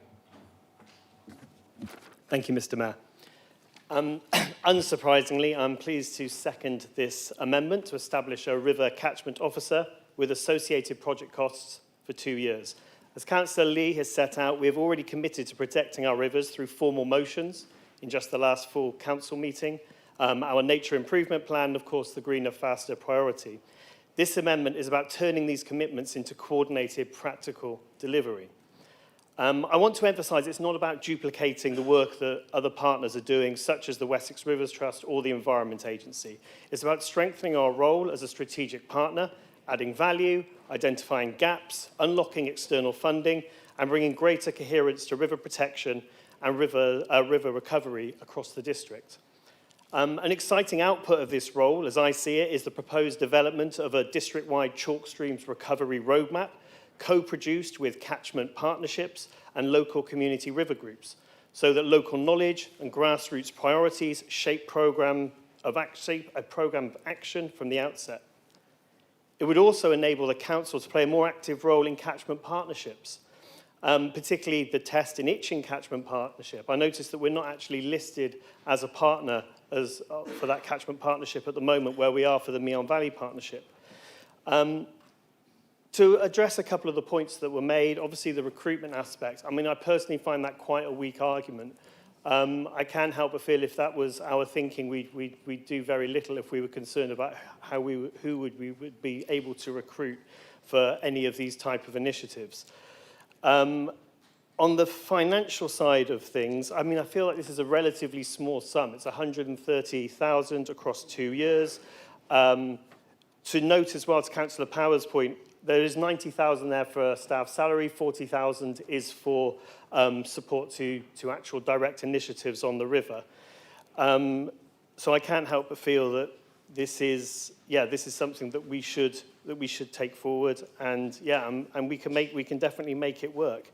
It's also a relatively simple amendment as well. I know it was shared late. I appreciate that, but obviously we've put it down in one page. It seems relatively straightforward to me what we're asking for.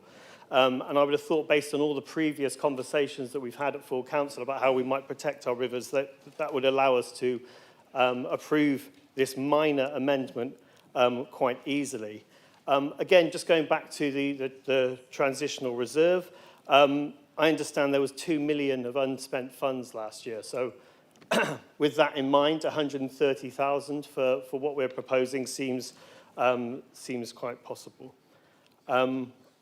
I think that's all I have to say on the matter, and I hope some of you might change your mind and vote for this. Thank you.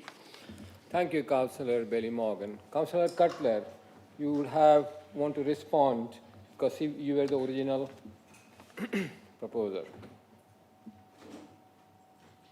Thank you, Mr. Mayor. I don't have much to add. I think in this particular case, this is more a process element. We're being asked to amend the budget at this stage for something that has not been clearly thought through. Councillor Lerney's talked about the options and the possibilities that, of partnership working and being able to fund through our Greener Faster budget further work in this area. And I think she's committed to work with you to look at that. But from a process point of view, if this had come to me at budget options and we'd had a chance to build the case and work out the best use of this money, but short-term, sort of amendments at the last minute in this process is not the way that I spend money. And so therefore I will oppose this motion. Thank you, Councillor Cutler. Now there will be a vote on the amendment. Members, as required by the legislation, I will now put this amendment before us for recorded vote. Officers will now load the necessary information into the console at the base of your microphone unit. They will confirm when this has been completed and that we are ready to commence the recorded vote.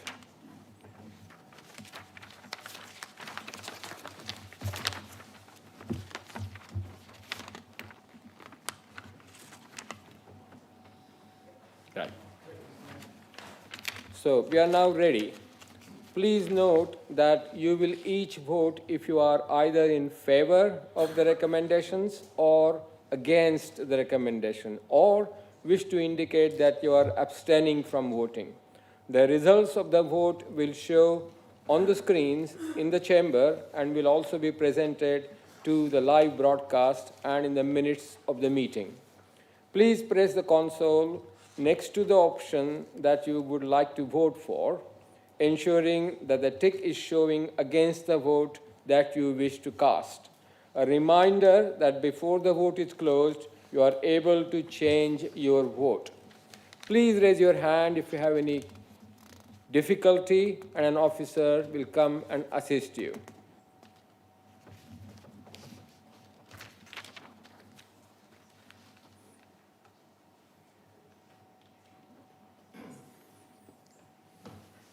Councillor Porter's not in the room, Mr. Mayor. We can give Councillor Porter a couple of minutes. Okay.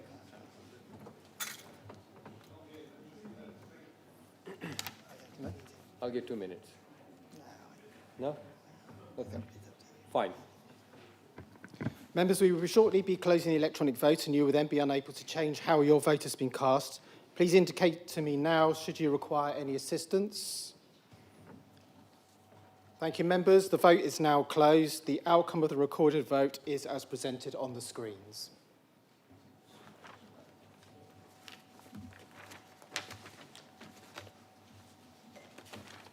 Thank you. As advised, the motion, the recommendation, the amendment is not supported. Now we'll turn to the amendment proposed by the Conservative group. Councillor Godfrey. Thank you, Mr. Mayor. I'm proposing amendments as circulated earlier today by email and in front of you on paper. That we add a new recommendation 6D, a £1 million business support budget to provide hospitality venues across the Winchester district with a one-off 15% hospitality relief for 2026-2027 for properties subject to a business rates increase in 26 and 27, and a further one-off 15% hospitality relief for hospitality venues not in receipt of pub relief for 26-27, with the cost, including £15,000 for scheme administration, to be met from the transitional reserve. Thank you, Councillor Godfrey. Do you have a seconder? Yes, Mr. Mayor. Sorry, I got trapped in my seat. Do you reserve the right to speak? I do indeed, thank you. Thank you. It's now open for debate. Thank you, Mr. Mayor. Winchester City Council, contrary to the common perception, has received a generous settlement from this government, far better than had been previously expected. Last February, I agreed that caution was required when our budget papers showed that funding would be just £10 million for this next year, falling away gradually after that. Today, we have a confirmed funding settlement that is set for the next 3 years that has reduced the cliff edge effect that we have faced for more than a decade. Rather than £10 million for this coming year, we will receive £15 million from government. While this will still reduce gradually over the coming years, funding in the last year, 2028-2029, will be only £750,000 less than we receive in this current financial year, less than the average underspend for each of the last 12 years. There is little uncertainty about council finances now. We have enough money to deliver good services for the next 3 years and still plenty in reserve. The papers show that much of this additional funding comes from retained business rates. £1.5 million more is now expected this next year than was forecast in the financial strategy in November. And our plans have not changed of any significance. We are doing nothing useful with this windfall, except putting it away in case reorganisation requires us to refurbish new offices, provide reserves for East Hants residents, or to pay off redundant staff. While our finances are now more secure, those businesses that are funding our coffers are facing a difficult time. This amendment seeks to support the hospitality sector in a modest way, to help those businesses stay afloat and give the business owners some confidence that this council is supporting the local economy. Hospitality businesses are important to our district, both economically, supporting tourism, culture and community, and as the lifeblood of our social life, providing hubs for us to meet and socialise, particularly in rural areas. They define the character of an area as much as any other part of the built environment. 4 pubs a day are closing in this country. What is a village without a pub? Where will people meet without cafes and restaurants?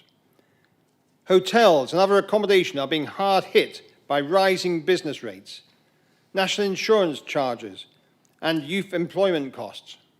And of course, hospitality venues provide plenty of jobs for young people. There is one thing that is certain. If we do not provide more support for the hospitality sector in this district, many of these businesses will not be there when government policy eventually changes.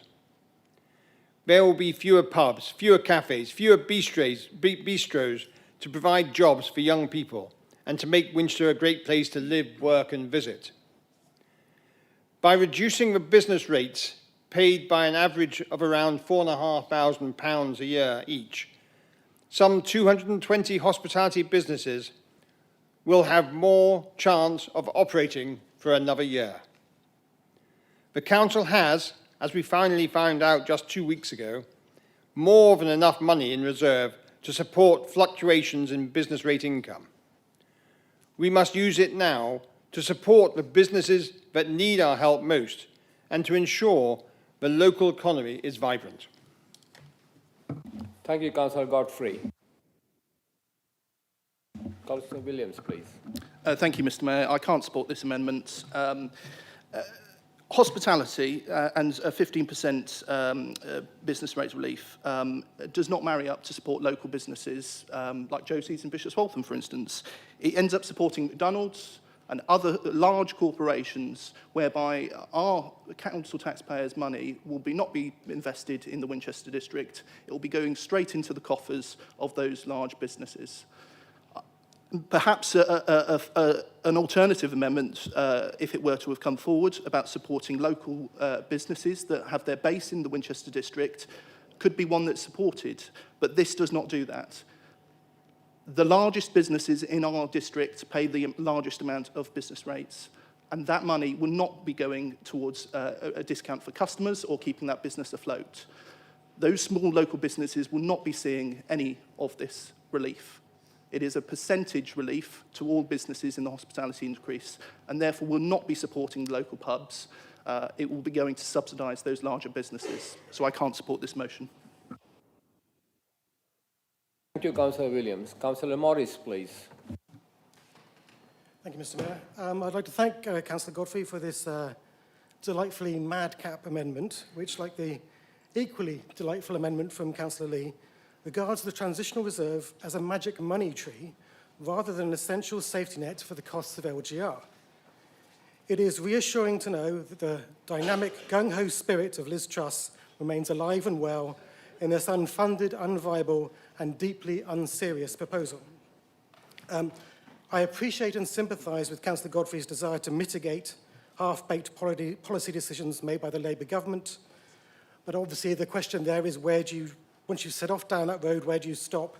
As I think we can all reasonably assume there'll be even more half-baked policy decisions to look forward to in the years ahead. And I do share his concerns that changes in business rates may have a serious impact on hospitality values, in particular small independent businesses and those in rural areas. But clearly this is not a practical suggestion. Indeed, looking at the amendment, I can't help noticing that the text of the recommendation is a very good fit for the back of an envelope, which may or may not be a coincidence. Thank you. Thank you, Councillor Morris. Councillor Creer, please.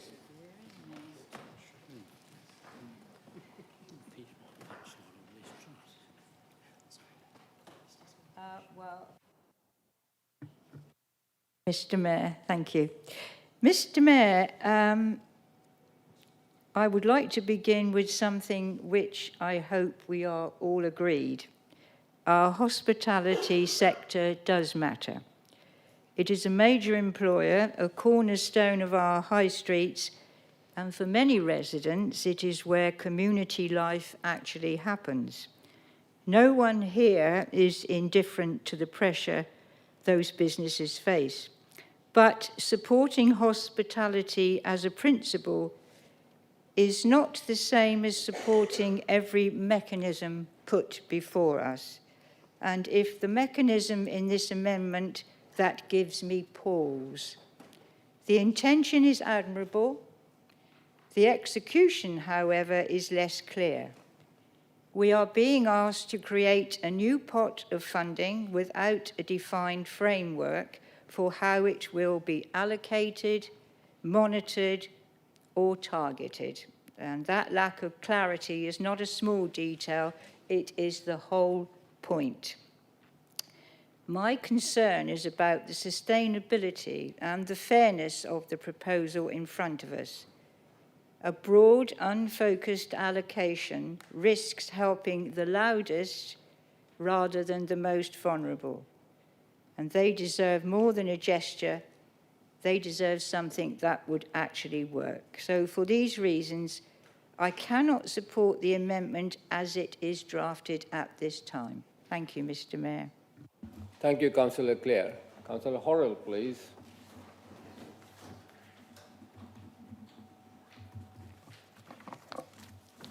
Mr. Mayor, thank you. I was rather surprised. We normally do business rather nicely in the chamber, how patronising Councillor Morris was about Councillor Lee and Councillor Godfrey's amendments. I don't think that's the style in which we normally do business.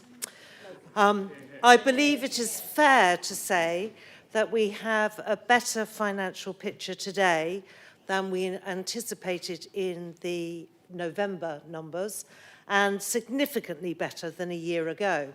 We're debating how much, but the flow is in that direction. So when we all know that growth is a key factor to ensure our district continues to thrive, do we not think investing in some of our businesses that we know are under pressure would be a good and innovative idea. I get the feeling that people think the theory behind this is reasonable. We know in our rural communities that many of us represent, they thrive when they have a pub, a cafe, a farm shop, a thriving school, maybe the church, community facilities, as Councillor Clear said, that everyone can access and enjoy. We know when these types of facilities do not exist, then communities come under pressure. They don't seem to have the same heart.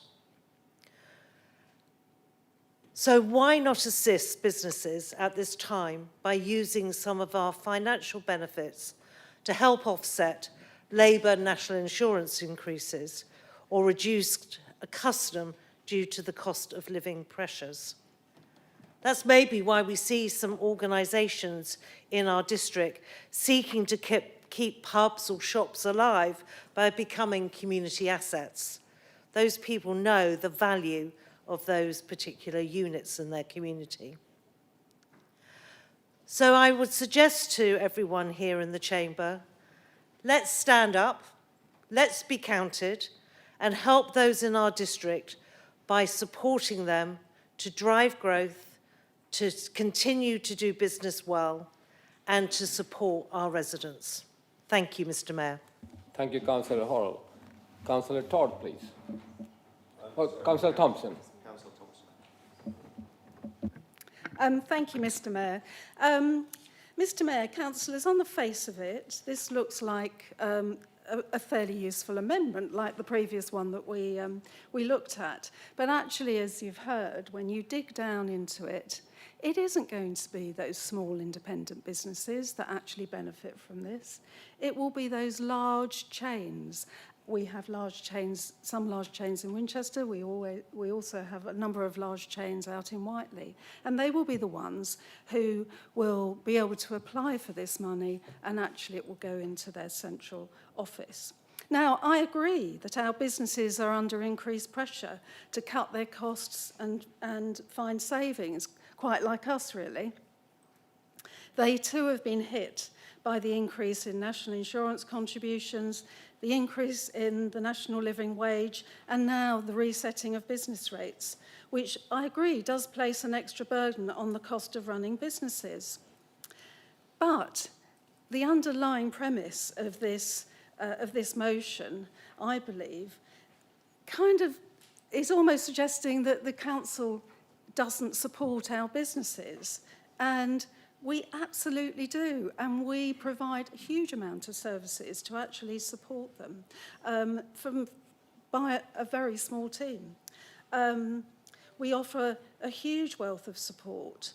The most recent kind of support we've offered is inviting businesses to take part in our courses on AI.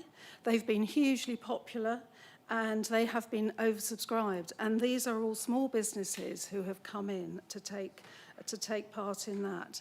And they've been specifically designed to improve business understanding of how AI can help them and what are the pitfalls. And that has been hugely helpful. And I have had emails from some of those businesses welcoming the fact that we have been running those programs.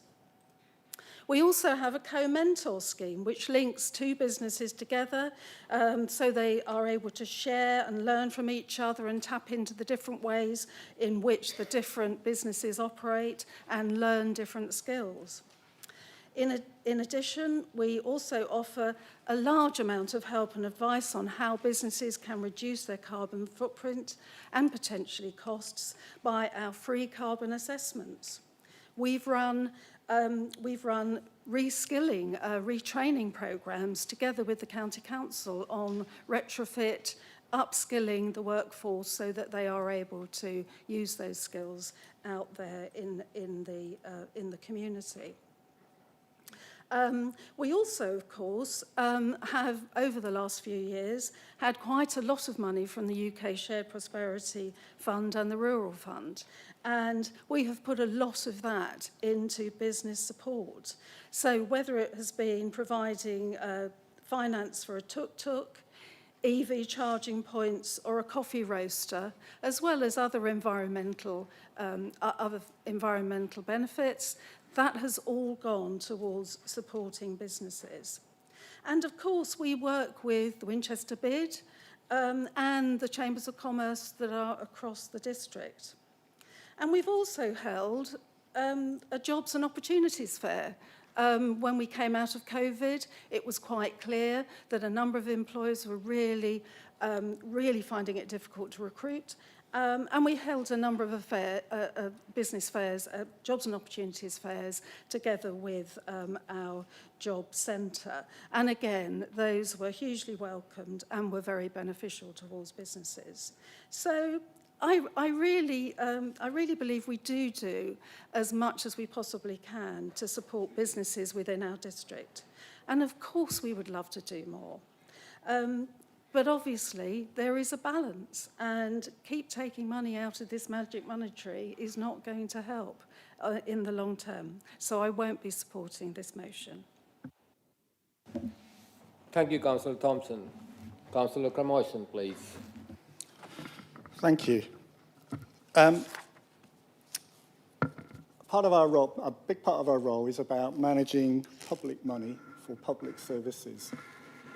The motion here is proposing that we spend money or allocate money to private sector businesses. Councillor Godfrey, who, he's been a councillor for a long, long time, has a lot of experience. I think he knows that this administration cannot support this motion. So I think it's not a serious motion, so I cannot support it. Now, somewhat ironically, had I not been here in council here right now debating this motion, I would be at a book club in one of our very fine hostelries with a bunch of people, and it's pretty likely that I would have been having a beer and a meal, and I would have been spending money in one of those hostelries. And indeed, I had a message about half an hour ago asking if I was going to join them so they could get me a pint to have it on the table ready for me to arrive. So somewhat ironically, I've had to say, sorry, I can't accept your offer of a pint. Thank you very much. And I think maybe now I should sit down. I won't be supporting the motion. Thank you, Councillor Carmoison. Councillor Brooke, please. Thank you, Mr. Mayor. I appreciate you letting me speak. So we've heard that this is good in theory. We've heard about all the wonderful support provided to businesses, and we've heard much reference to a magic money tree. Well, we're not looking to a magic money tree. We're looking to the extra funding that we've had that we didn't anticipate having to go and support more members of our community to continue with the business rates that will help to fund us going forwards. Now, the reason that the administration can't support this is because it wasn't their idea. They'd love to do more, but because it's not their idea, they can't possibly support it. This is fully thought out, fully funded, fully costed. It's not a joke idea. It's not an unserious suggestion, as a couple of members of the administration have suggested. It's a serious amendment that we would like to see to this budget in order to support our local businesses, not just those that are chains, but all of the businesses within the district, including Josie's. So I would urge people to support this, and I certainly will be. Thank you, Councillor Brooke. Councillor Latham, please. Thank you, Mr. Mayor. I'd just like to say that I would echo my colleagues in supporting maybe the spirit of the two amendments that we've seen tonight, but not their implementation.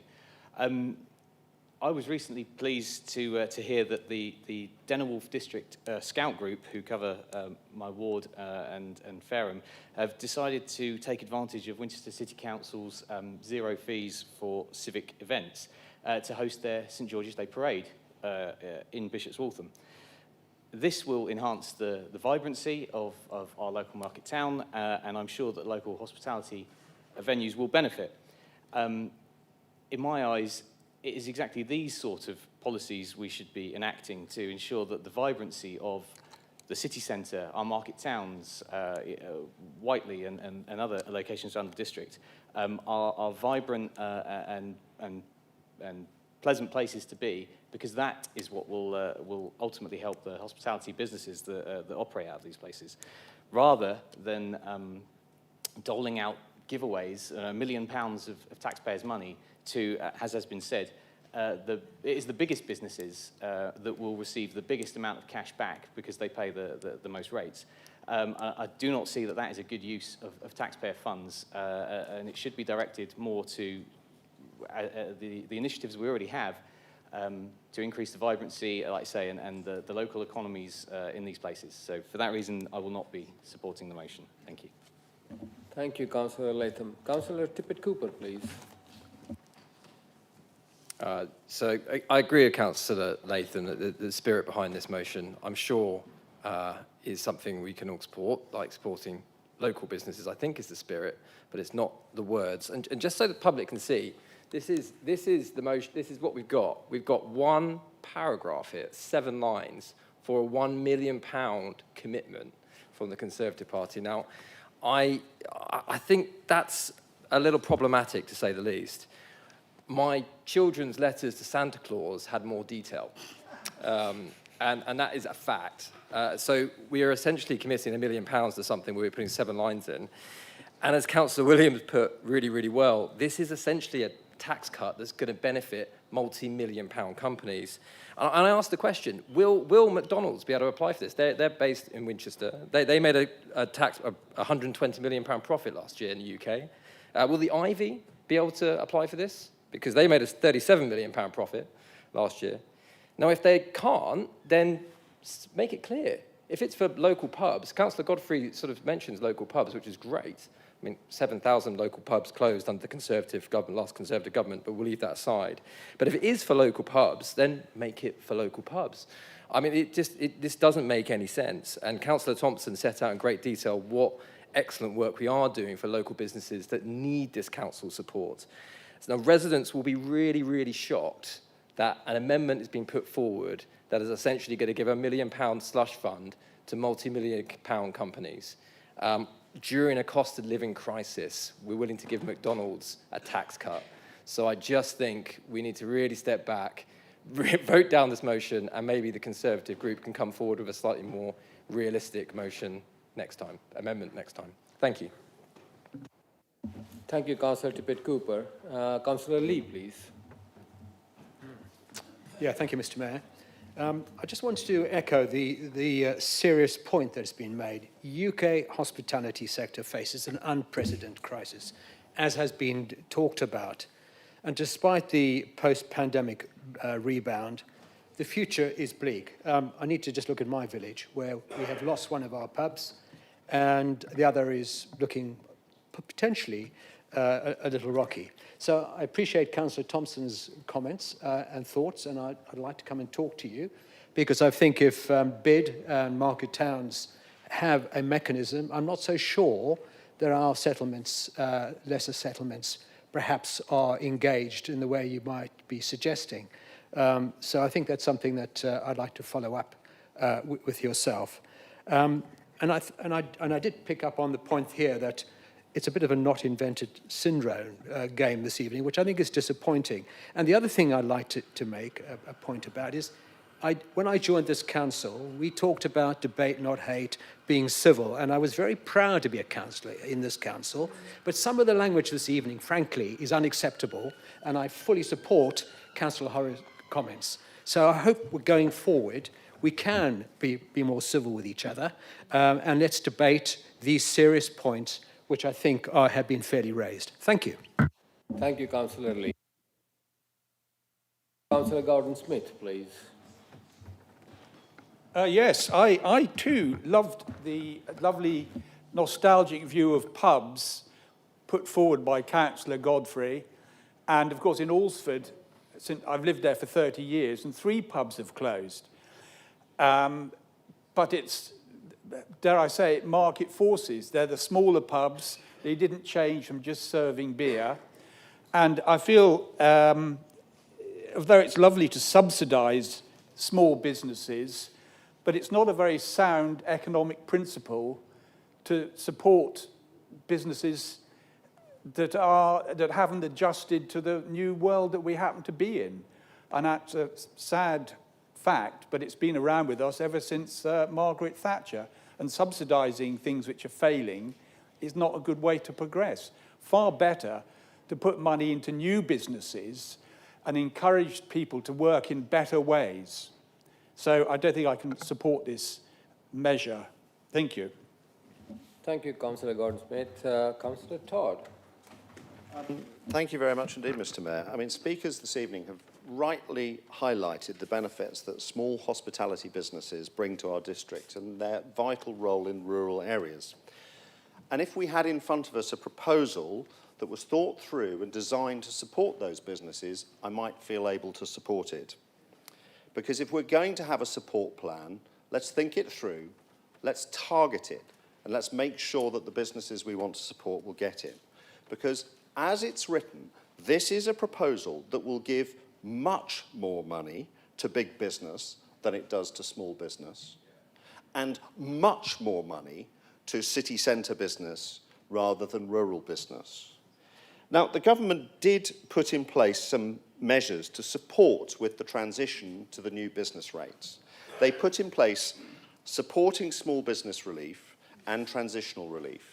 And various other reliefs as well. And those are designed to actually have a tighter control as to how much business rates go up, the smaller the business you are. There's really properly thought through.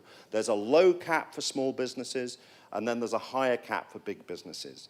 And even with that change, 1/5 of all the money spent on all the businesses in the whole of the UK is going to Heathrow Airport. And that is because business rates are not a level playing field. They're not flat across the district. If you have a small pub in Swanmore and a small shop on the Winchester High Street, they are not paying the same business rates. There is massive, massive variation in business rates based on the location and scale, even for hospitality businesses, and even just in the Winchester district.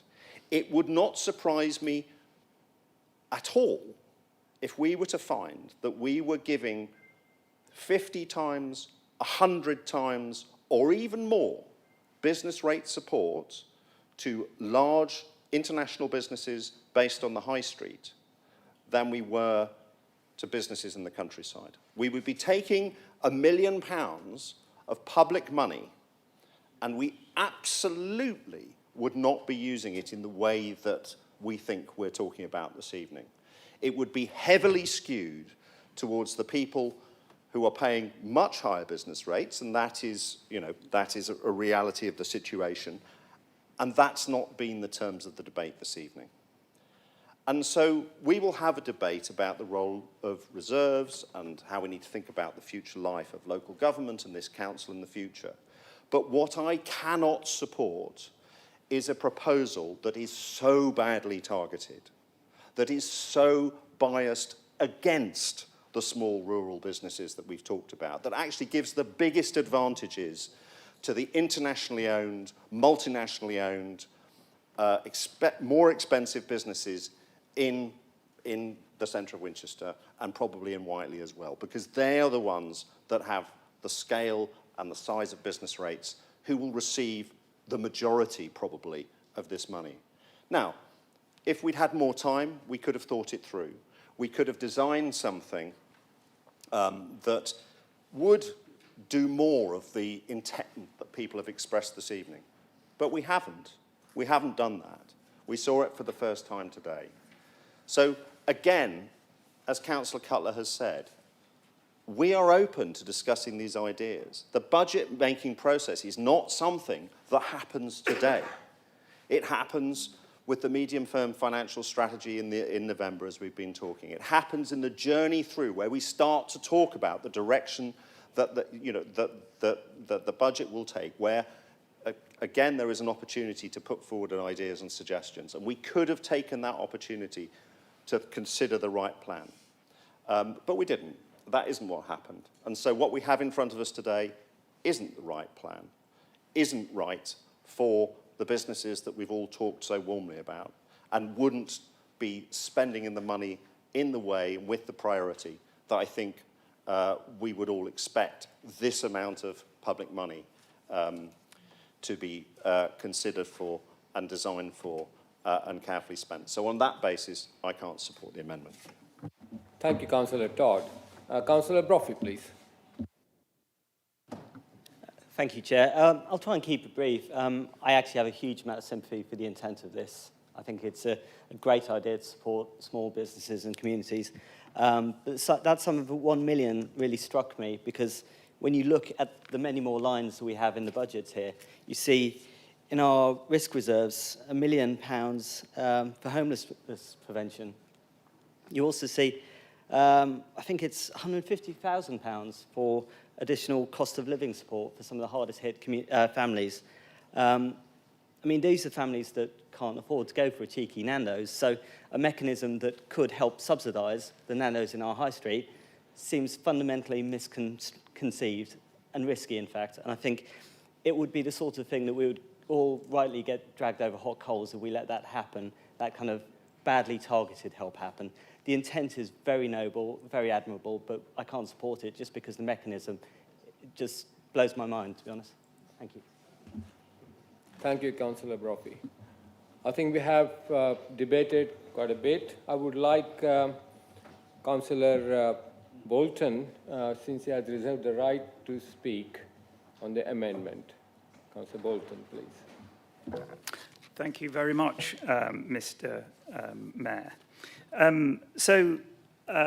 You've all, in one way or another, said that with both these amendments, that you need more time. You always need more time. You never deliver a project properly because it always takes forever. Station approach, CWR, you name it, all these things, you always need more time.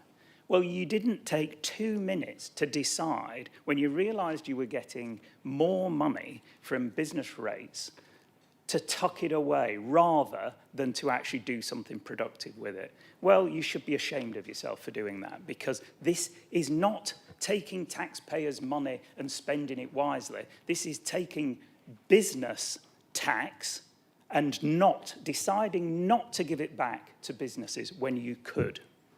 And to the point, I'm afraid, Councillor Williams, I would still always buy you a pint in the Crown, but they may not serve you, because they would be a beneficiary of this planned amendment. And the McDonald's that you claim would be the big beneficiaries of this, well, certainly in southern Scotland, they would not be. The flower pots, they will be a beneficiary of this. Their business rates are going from 16,000 to 90,000.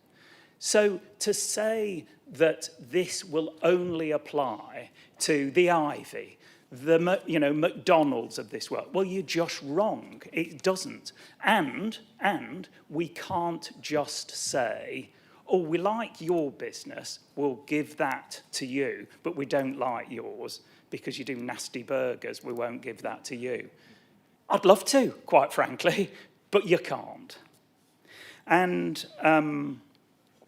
the back of the envelope accusation, well, I have to thank officers, particularly Neil Aitken,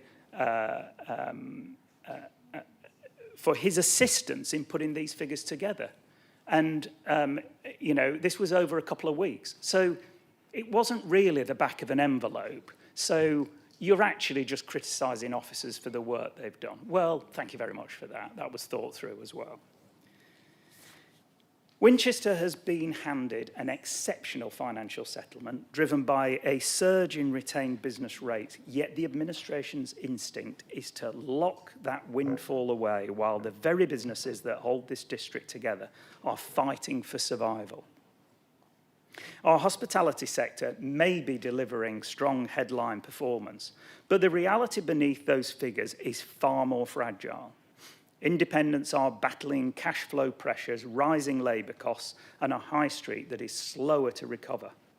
In our rural communities, the strain is even more visible, with pubs, often the last social space left, closing their doors for good, as we saw only last week in my ward with the Hinton Arms.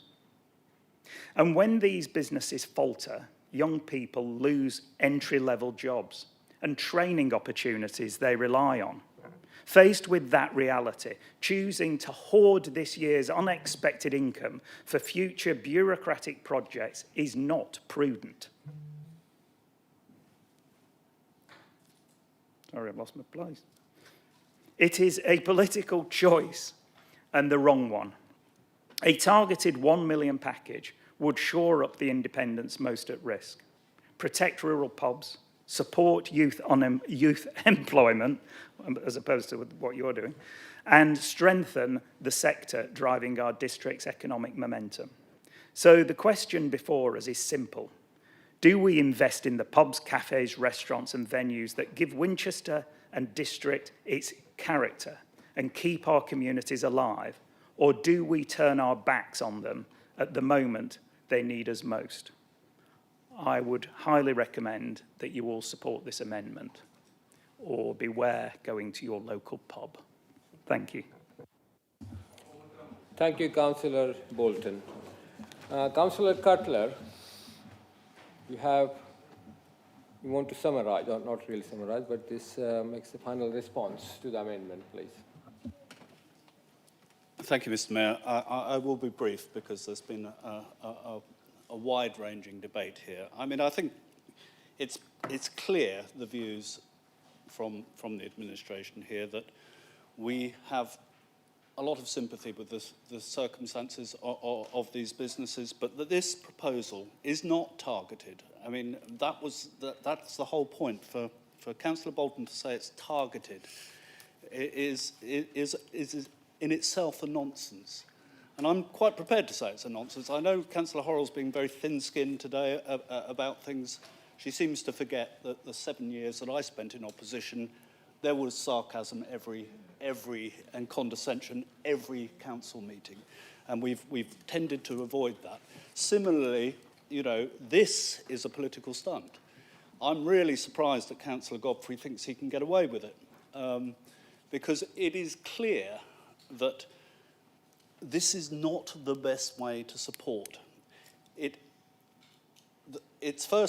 first element of it is is suggesting that we take responsibility for giving a discount on a tax that is a national tax. We retain no more than 20% of business rates, and we're saying we're going to give 15% of it straight back. You've been continuing this process of saying we've had a windfall. No, we haven't. Our MTFS in November predicted 3 years balanced budget, followed by a cliff edge of £1.8 million deficit. We are now in a situation where that 1.8 million deficit comes a year sooner, and the deficit runs at 3.5 million. We talked at the beginning of this process about the importance of recognising that we have to simultaneously plan for LGR and also make sure we're resilient enough to survive if it doesn't happen.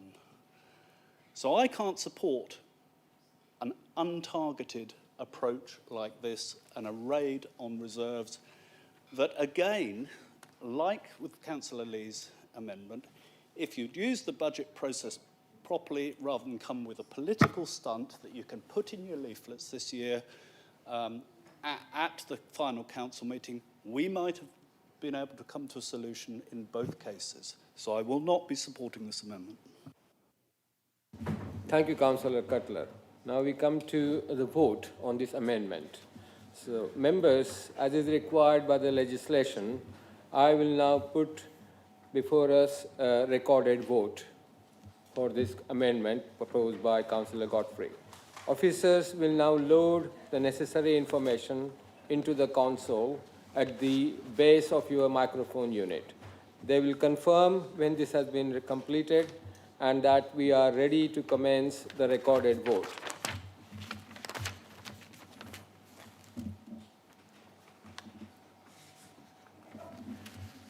So, we are ready. Please note that you will each vote if you are either in favor of recommendation or against the recommendations, or wish to indicate that you are abstaining from voting. The results of the vote will show on the screens in the chamber and will also be presented in live broadcast in the minutes of the meeting. Please press the console next to the option that you would like to vote for, ensuring that a tick is showing against the vote that you wish to cast. A reminder that before the vote is closed, you are able to change your vote. Please raise your hand if you are having any difficulty, and the officer will come and assist you. Members, we will be shortly closing the electronic vote and you will then be unable to change how you have voted. Please indicate to me now should you require any assistance. Don't believe you require any. Thank you, Mr. Mayor. The vote has now been closed. Thank you. Thank you. As advised, the outcome of the recorded vote is presented on the screens, and I can confirm that the amendment was not supported. So coming back to the original agenda item 6, we had a debate. I would like the seconder, Councillor Todd, they have reserved the right to speak. You have reserved the right to speak for the man. Yes. Thank you very much indeed. Please, thank you. Thank you very much indeed, Mr. Mayor. In some ways, this is a debate and a type of debate I'd rather not been having. And the reason I say that is that one of the lenses that we've looked at this evening's debate through, and discussion and budget, is it as if the world ends on April the 1st, 2028, when local government reorganisation supposedly kicks in, this council ceases to exist, and new councils will come into existence.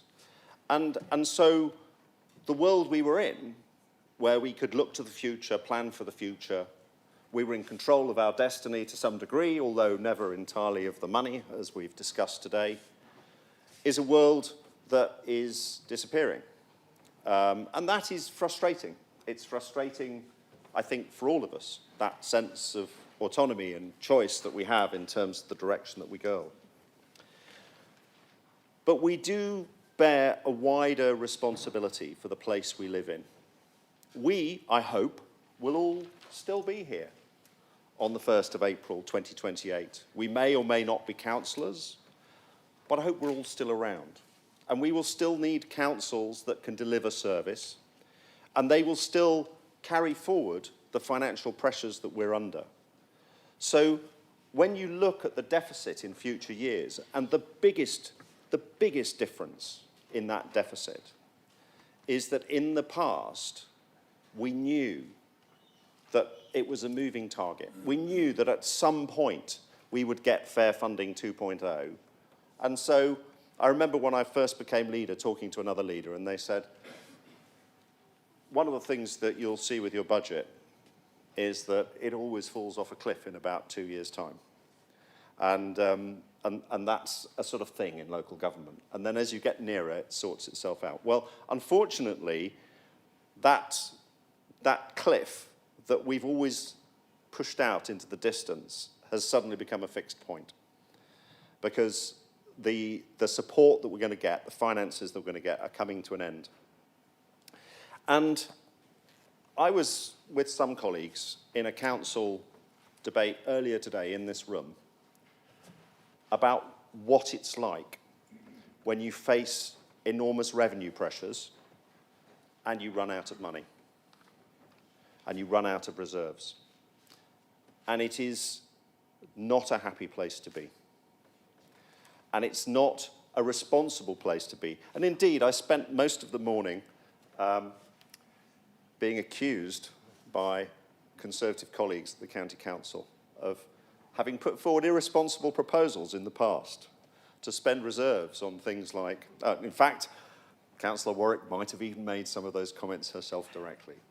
How we'd put forward proposals in the past to spend money on things like road repairs and prevention spending to reduce the cost of adult social care, and how irresponsible the Liberal Democrats had been, and how lucky we were that the Conservatives had held on to the reserves, although there are huge arguments to be had about how the finances of the county have been managed over the last 30 years. But what I do know is when you reach the end of the road, and we can argue about how that end of the road was reached, when you reach the end of the road and your Chief Finance Officer is issuing a notice explaining how they expect to issue a Section 114 notice within the next 12 months, saying that they are unable to set a budget for 27-28, that is not a place you want to be. And we do still face uncertainty.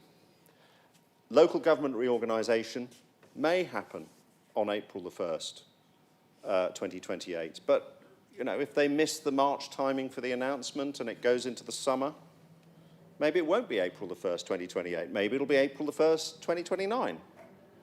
Maybe things happen politically. Maybe we change Prime Minister. Maybe we change Secretary of State and they suddenly decide they don't think local government reorganisation is a priority. And then suddenly we're sitting there and the cliff edge that isn't going to move anymore is ours again. So, and there's no way to run away from it. So that's the challenge we face, and that is why it's important for us to put forward a responsible budget, still an ambitious budget. We still do things at this council. We still have, you know, we talked earlier about supporting rivers and supporting nature improvement plan. Those are staffed and funded projects. That work is happening. And if there's any implication that we don't have staff working on how we support our rivers, then who did Councillor Lerney meet this morning? Are we saying that the work that those people do is of no value or that they don't exist? Because they do. So this is a plan that still is pushing forward with our agenda. It does so in changed circumstances. It does so in a world where a Section 24 notice may be served this October. But still, the things we've highlighted, they're still there. They're still in the plan. We're still ambitious. We're still moving ahead. We're just doing so responsibly. And on that basis, I ask you to support the budget that's in front of us today. Thank you, Councillor Todd. Councillor Cutler, do you wish to sum up?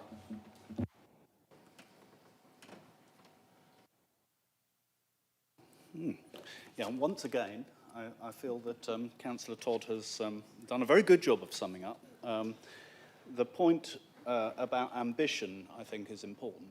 To suggest that we're not ambitious just because there are no new shiny projects in this process, given that the resource implications of the work that is required in this transition to LGR, if it happens, or even if it doesn't, because if it slows up, it'll make it even more complicated.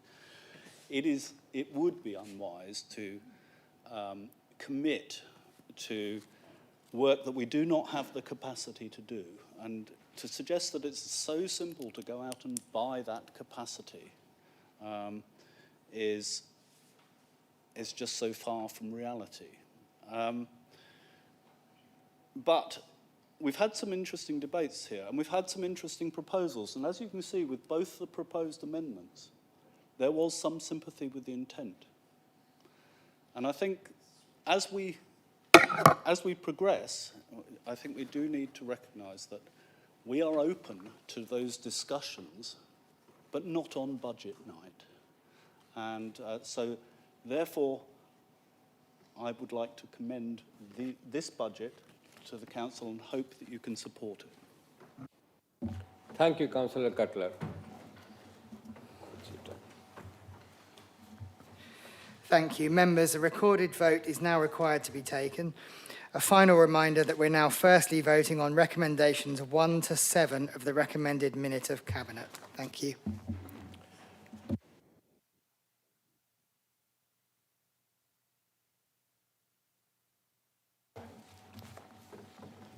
There's a problem? Yeah.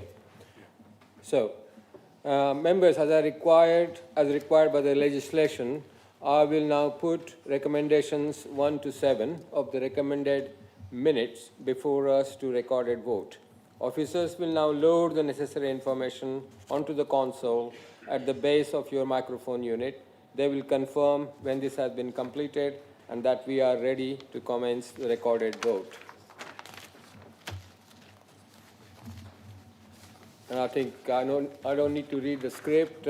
Please do press the button for, against, or abstaining it.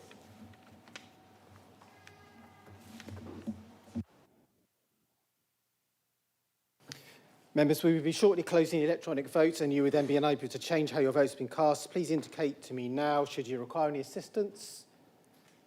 I don't believe any is required. So thank you. The vote is now closed and the outcome of the recorded vote is as presented on the screens. Thank you, Mr. Mayor. Thank you. As advised, the outcome of the recorded vote is as presented on the screens, and I can confirm that the recommendations 1 to 7 are agreed. Thank you. Members, a recorded vote is now required to be taken on recommendations 8 to 12 of the recommended minute of Cabinet. Thank you. So members, as required by the legislation, I will now put recommendations 8 to 12 of the recommended minute before us to a recorded vote. Once again, the officers will now load the necessary information onto the console and will confirm when this has been completed and that we are ready to commence the recorded vote. I think the system is ready. Please do vote or abstain or for or against.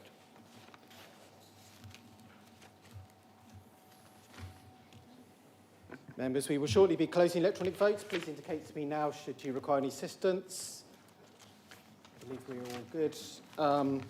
Thank you. The recorded vote is now closed. Thank you, Mr. Mayor. Thank you. As advised, the outcome of the recorded vote is as presented on the screens. And I confirm that the recommendations 8 to 12 are agreed. Thank you. Members, Council is now required to consider the Council Tax Resolution for 2026-27, which is on pages 93 to 99 of your agenda pack. Again, legislation requires that a recorded vote be taken. Thank you.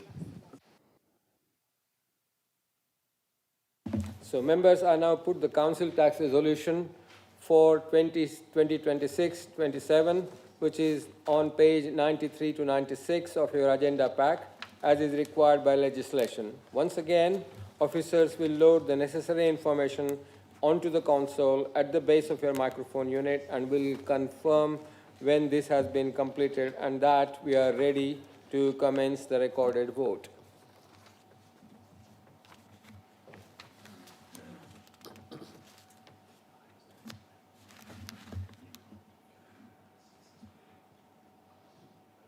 We are now ready.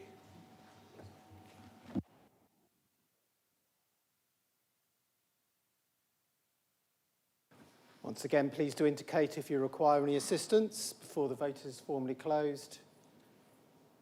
I don't believe there is any. Thank you, Mr. Mayor. The vote is now formally closed. Thank you. As advised, the outcome of the recorded vote is as presented on the screen, and I can confirm that the Council Tax resolution on page 93 to 96 of the agenda pack is agreed. Item 7. The next item of business this evening is agenda item 7. Consideration and determination of the recommended minute of the Cabinet held on 12th of February 26. Mr. John, would you please introduce? Thank you, Mr. Mayor. Agenda item 7 is the recommended minute of Cabinet held 12th of February 2026 regarding the Capital Investment Strategy 2026 to 36. And this is set out on your agenda and in the draft minute of Cabinet on page 101. Report CAB 3539 refers, and this is also included in your agenda pack on pages 103 to 148. To conclude, Council are recommended to approve the Capital Investment Strategy 2026 to 36 and the specifics as set out in recommendations 1A to D in the recommended minute and the report. Thank you. Thank you, Mr. John. Please can I have a proposer for the recommended minute of the Cabinet? Thank you. Thank you, Councillor Cutler.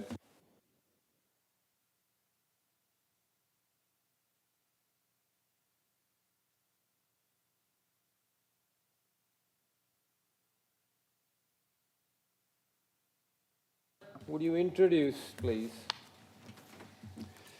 I think you'll be getting fed up with the sight of me here, but the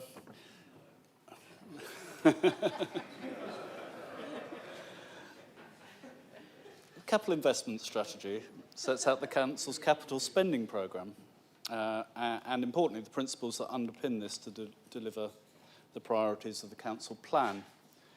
It details the programme for the next 10 years, but because we are now in the process of local government reorganisation, it only details projects to which the Council will be contractually committed, as well as estimated required capital works beyond the proposed vesting day for the new unitary authorities, as well as forecasting new build within the HRA.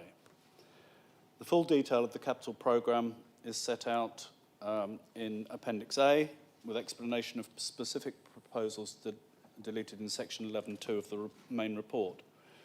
This includes the HRA capital programme agreed earlier.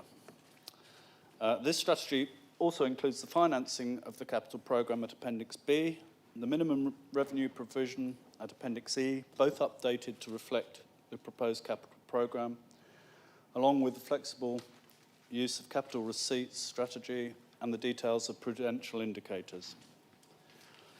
Council is asked to approve this strategy along with its subsections. I, at this point, would really like to thank the finance team for the detail in this paper. It sets out very clearly and comprehensively the process for capital financing and minimum revenue provision, which is always a difficult concept to understand. So I'm happy to take questions if there are any, and hope you can support this strategy. Any questions? Councillor Godfrey. Thank you, Mr. Mayor. Page 114 of the report, under Thriving Places, it is proposed that the Council will purchase more properties in the central Winchester regeneration area and hand them over to the developer. The Council has already allocated some £25 million of property to the CWR scheme with no prospect of a financial return. What is special about these additional properties that are to be purchased that requires the Council to give even more money? And why is Jigsaw not purchasing those properties? Thank you, Councillor Godfrey. Councillor Cutler, please. Okay, Councillor Todd.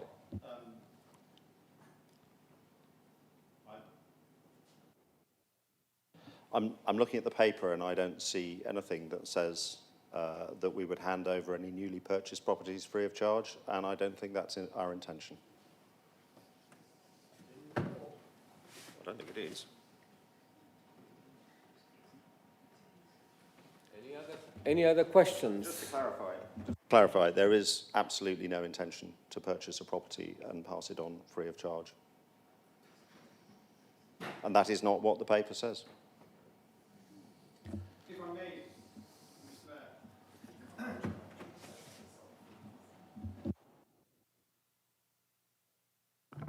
If I may, Mr. Mayor, on page 114 of the report, it refers to properties being purchased, and the properties will be held by the Council and passed on to the developer at the relevant phase of the delivery plan. It does not say they'll be sold, it says they will be passed on. Why isn't Jigsaw purchasing those properties? It also doesn't say passed on free of charge.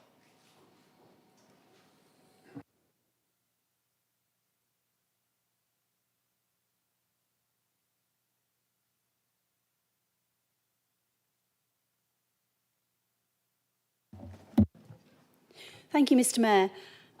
On page 129 of the report in Appendix A, the capital programme details an approved forecast from the General Fund of £140,000 allocated to public convenience improvement for 26-27. Can the administration confirm that this includes both the Wickham and the Denmead facilities? And if so, when will these be completed? Councillor Cutler, please. Thank you, Councillor Langford-Smith. I think, as you will understand, that in a budget paper and in a strategic programme, we put in place the provision for those for different projects. In respect to the toilets, it is a question of the process of discussion with the parishes as to whether they are prepared to take them on, whether refurbishment will be done at that point. We need to put the budget in here if that's agreed. So there's no need to come back to Cabinet and have a longer process in order to do that work. As soon as we have an agreement, we can get on and do the work, and the budget will be there. It's much similar to the response, I think, to Councillor Godfrey's question. It's in the budget if it's needed. Thank you, Councillor Cutler. Councillor Godfrey.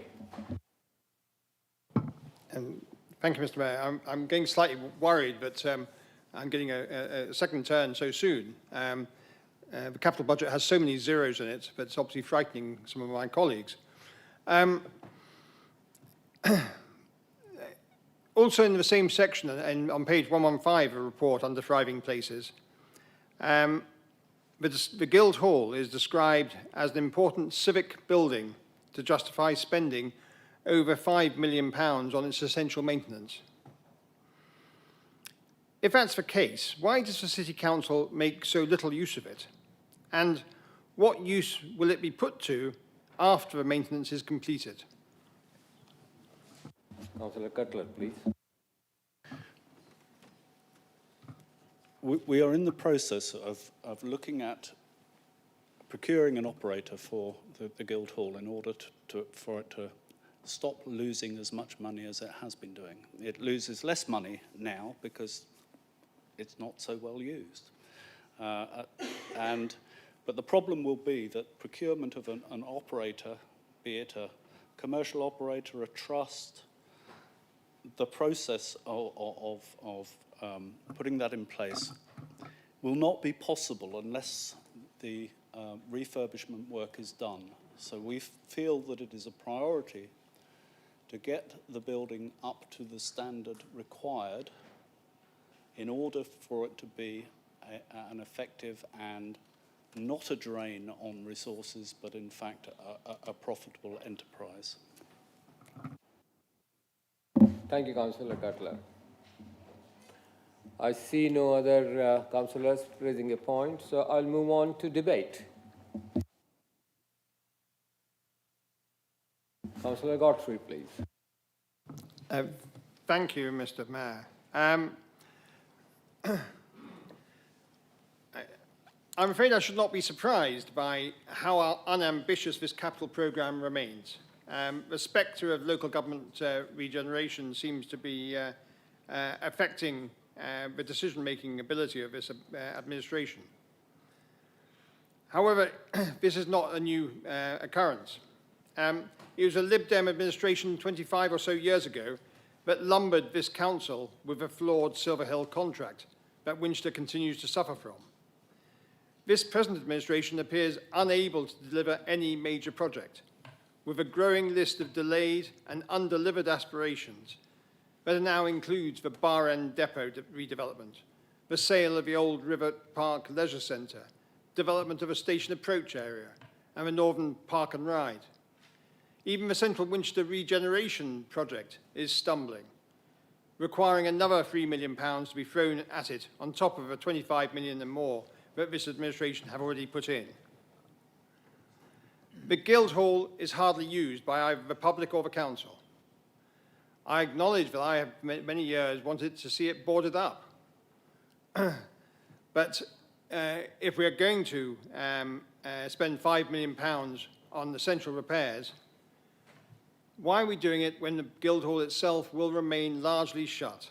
I hope that we can get more use out of it, but it does seem tentative and unlikely prospect. 7 years ago, the Conservative administration presented to the Council's finance debate proposals for the future of a Guildhall and city offices that would have generated significant income for years to come. Where are the ideas from this administration on how to generate investment and provide a vibrant future for Winchester? Where even are the projects to back up the greener, faster aspirations? This capital programme only includes one small solar PV scheme and the food waste collection that is a statutory requirement. Nothing is going to happen with this capital programme before local government reorganisation replaces this council. If reorganisation does not happen, this administration must move aside and let some decisions be made for the good of Winchester. Thank you, Councillor Godfrey. Councillor Tippett-Cooper, please. Well, I just had to reply to Councillor Godfrey's speech there. I think if Councillor Godfrey wants to see some major projects, I'd like to invite him to come and join me. We'll start a walk at Winchester City Football Club, and you'll see a part-funded council football pitch at Winchester City Football Club, a part-funded clubhouse at Winchester City Football Club, major projects that have gone ahead supporting our city's fantastic local football club. We'll wander down to River Park Pavilion, and we'll see, on the way there actually, I'll show you on my phone the Climate Action UK scorecard that shows that Winchester City Council came second out of all of the councils in the UK for climate action. We are going greener faster. You can then see the River Park Pavilion, a magnificent new pavilion for the entire area, £2 million worth of fantastic project. And we can walk past the football pitches and the tennis courts that have been renewed and refreshed recently. We can then see River Park Leisure Centre, which we are now getting moving. We have 12 expressions of interest from different types of bidders with exciting ideas for turning that facility into the next step of that fantastic park. So we have fantastic projects, all just in my ward. And I'd love to invite you to come and have a walk with me, Councillor Godfrey, if you'd like to. Thank you, Councillor Tippett-Cooper. Since I can't see any other councillors wishing to... Councillor Langford-Smith, please. Thank you, Mr Mayor. This administration's focus has been on capital investment in the city centre toilets, but will only invest in rural facilities if parishes agree to assume full financial responsibilities going forward. This seems to me to be inequitable, and I do believe that parishes deserve their fair share of this council's investment. Councillor Cutler, please. Oh, there's a debate. Yeah. Any other point? No. Councillor Todd, you reserve the right to speak. Thank you very much indeed, Mr Mayor. And I'd mention in passing to that last point, of course, the Town Forum pays towards the operation and maintenance of its toilets. And the second point I would tie into, which relates to the whole question of local government reorganisation, is I suggest you call a parish anywhere in the country that has gone through local government reorganisation and ask what happened to the public toilets. Anywhere. And ask what happened to the public toilets. So there is a window for parishes at the moment to negotiate and agree with the City Council on pretty favourable terms. I think we can say with certainty they will not be as favourable after April the 1st, 2028, assuming local government reorganisation goes ahead. And that is true for all of the community facilities. And one of the reasons why we and many other district councils are trying to find ways to help parishes to take them on. So this is another area where, because of the nature of the government's decision on local government reorganisation, it is really, really hard to have a capital programme that goes out far into the distance. And the reason for that is a thing called the Section 24 notice, and that essentially says that if you are not in contract on a particular project by October, that's it. You need the agreement of the successor councils. And life gets really hard, because at that point we could be, and it depends whose proposal comes forward, explaining to people in Rushmore why we're investing in public toilets in Denmead, when maybe they don't have any. I don't know. So life is going to get quite complicated quite quickly, and that's one of the reasons why we're trying to crack on and get things done. And the truth is, yes, if we had a 5-year horizon, there would be a lot more in this plan. But we don't. We're focusing. We've had to focus in order to focus on and to deliver the things that will make the biggest difference. And if you look at all of the projects that you mentioned, Bar End will be disposed of this summer. We have the bids in. You know, they are being evaluated. The Cabinet paper will come to whoever is in control of the council after the elections, and there will be a disposal of Bar End to a new partner. Northern Park and Ride, to the best of my knowledge, we will find out on Monday, is being built as we speak. And there are ongoing negotiations, the one at Kings Barton, and there are ongoing negotiations where we are working closely with the County Council to secure the future of a park and ride as part of the Sir John Moore Barracks development. On Central Winchester regeneration, let's not forget what the hard bit is in all of this. The hard bit is getting a plan agreed that somebody, not us, not the City Council, will invest more than 120, 130 million to make happen. That's the hard bit. So the reason it takes time to find the right partner who's prepared to actually build something that we in Winchester can live with, and to go through the process of coming up not with a plan that looks nice on a bit of paper, but that is something that you can go to investors with and secure those hundreds of millions of pounds. The reason that takes time is it is hard. It is not straightforward. We are moving, again, at pace because we have to, and looking to get the key decisions made on that programme made before October. And there will be, I think, a briefing shortly, a Cabinet Regen Committee coming up where we will get an update. And then, again, we are working at pace, and the consultation on Friday and on Monday is part of that to make sure the project gets delivered on time. And again, why are we investing in the Guildhall? Well, the truth is, for the long-term sustainability of the Guildhall, I remember when I was first involved in politics, I ended up in a very sad-looking Acton Town Hall, which was not in a good shape at the time. They may have done something with it since, I don't know. But there's a council that no longer existed, and it had a town hall. And this building was, and they hadn't at the time managed to do anything with it. And we are working actively to make the Guildhall a success. But the start point with that is to stop bits falling off it. You know, stop the clock tower having pieces falling off it. Stop water coming through the roof. And shorting out the electrics in some of the rooms. I mean, the truth is, this is an old building. If it was Parliament, it would cost billions of pounds. It isn't going to cost billions of pounds. We're a bit more cost effective, and we're probably also a bit more serious about decanting and enabling people to get on with the work. But we've looked around, and there are places that are doing a better job with their Guildhalls. Portsmouth is a really good example. There's a fantastic charitable trust that runs it there. We've looked at that, and we've said, this is a model that we're interested in. But everything we've heard, and I think we've shared the results of what the consultants have said, everything we've heard says you have to get the building ready first. So this is a pragmatic capital programme. It is constrained. It is constrained because of the world of LGR. But I do believe it's one that people should support, and I would ask you all to do so this evening.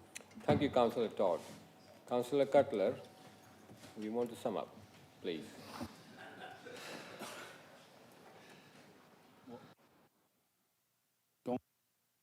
It's coming, yeah. Once again, I think I've been usurped by our leader, who has done an excellent job of summing up the arguments, partly in this case because as portfolio holder for assets, he knows the details of what is in this plan. So I can add very little in terms of the capital investment strategy, but one of the things I do want to address is this myth that's being propagated by the Conservatives virtually every time they speak, that we haven't delivered. That we haven't delivered over this last year. Our priorities have probably been different than yours. We've delivered sound finances, which we know that many Conservative councils have failed miserably at. In fact, we know the position we were in when we took control. We've cut carbon. We've built council houses. They're all projects. And they're all things that we have delivered here. This capital programme is necessarily thin, as Councillor Todd has pointed out, because of LGR, because from September, October this year, we will need permission from the new authority or the joint committee or the Secretary of State, depending on the size of any progress. And so the most important thing is to prioritise those that are in the programme now. So I'd urge you to support this capital strategy. Thank you, Councillor Cutler. So is the recommended minute of the Cabinet as set out on the agenda and in the recommended minutes agreed? Please can I see a show of hands, please?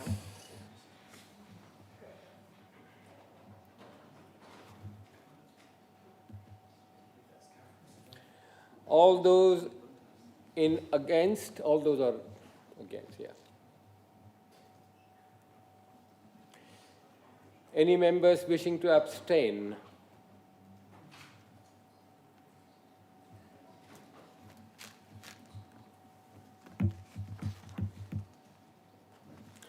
Thank you. Recommended minute of the Cabinet is agreed. The next item of business this evening is agenda item 8, consideration and determination of the recommended minute of Cabinet held 12th of February 2026. Mr. John, would you please introduce?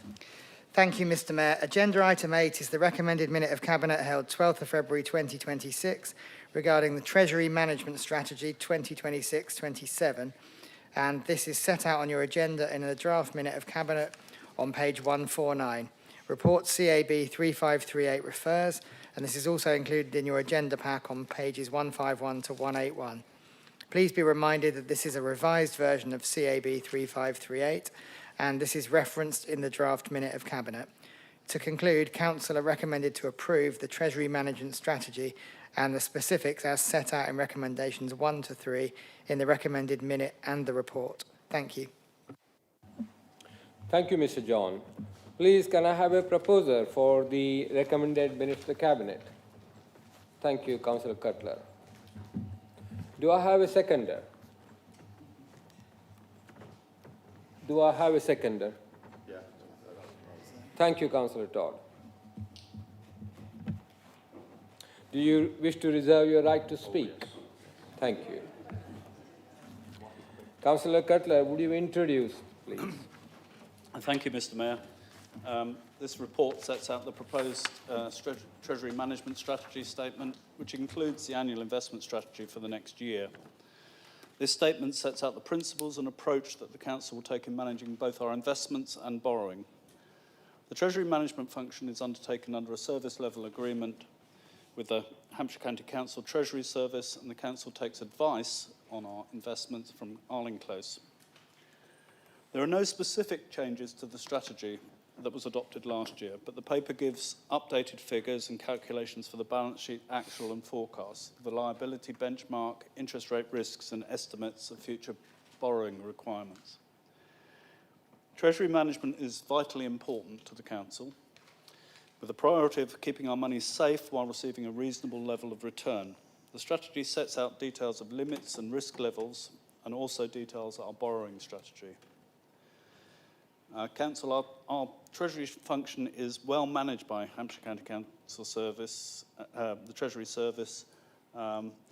If there are any questions, and I think it is unfortunate that sometimes we don't go into the detail on this. This came to scrutiny. I don't think there was a single question. If there was one question, and also to Cabinet where there was little comment.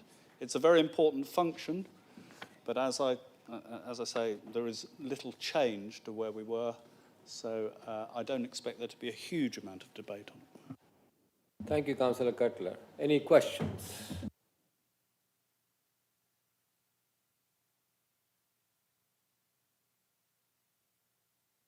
I see that nobody has any questions. Okay, shall we move on to the debate in that case?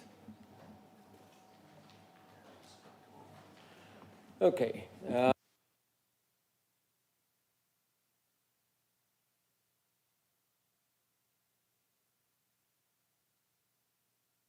Give your thoughts, please. I'm moved by all the comments that have been made this evening on this particular paper. It is something where we rely on our colleagues in audit to have a look at it, and where we'll sit and hope we get the Arling Close briefing, and all sit there hoping that, glad that there are cleverer people than us able to keep an eye on the council's money, and to do so following this excellent strategy, which I would commend to you all.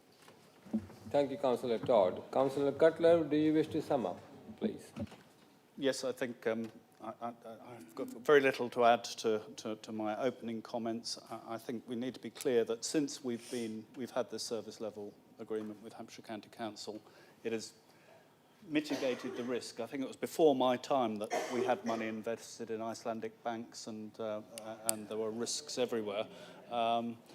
But since that service level agreement, which I think was brought in by the previous administration, our Treasury management has been very, very effective, and as safe as one could hope, I imagine. So I hope you will all support the recommended minutes. Thank you, Councillor Cutler. Thank you. Is the recommended minutes to the Cabinet as set out on the agenda and in the recommended minutes agreed? Please can I see show of hands, all those in favour?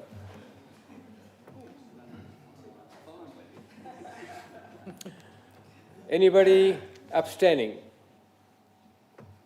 No. Okay. Thank you. The recommended minutes to the Cabinet is agreed. Members, next item of business this evening is agenda item 9, changes of the committee membership. Mr.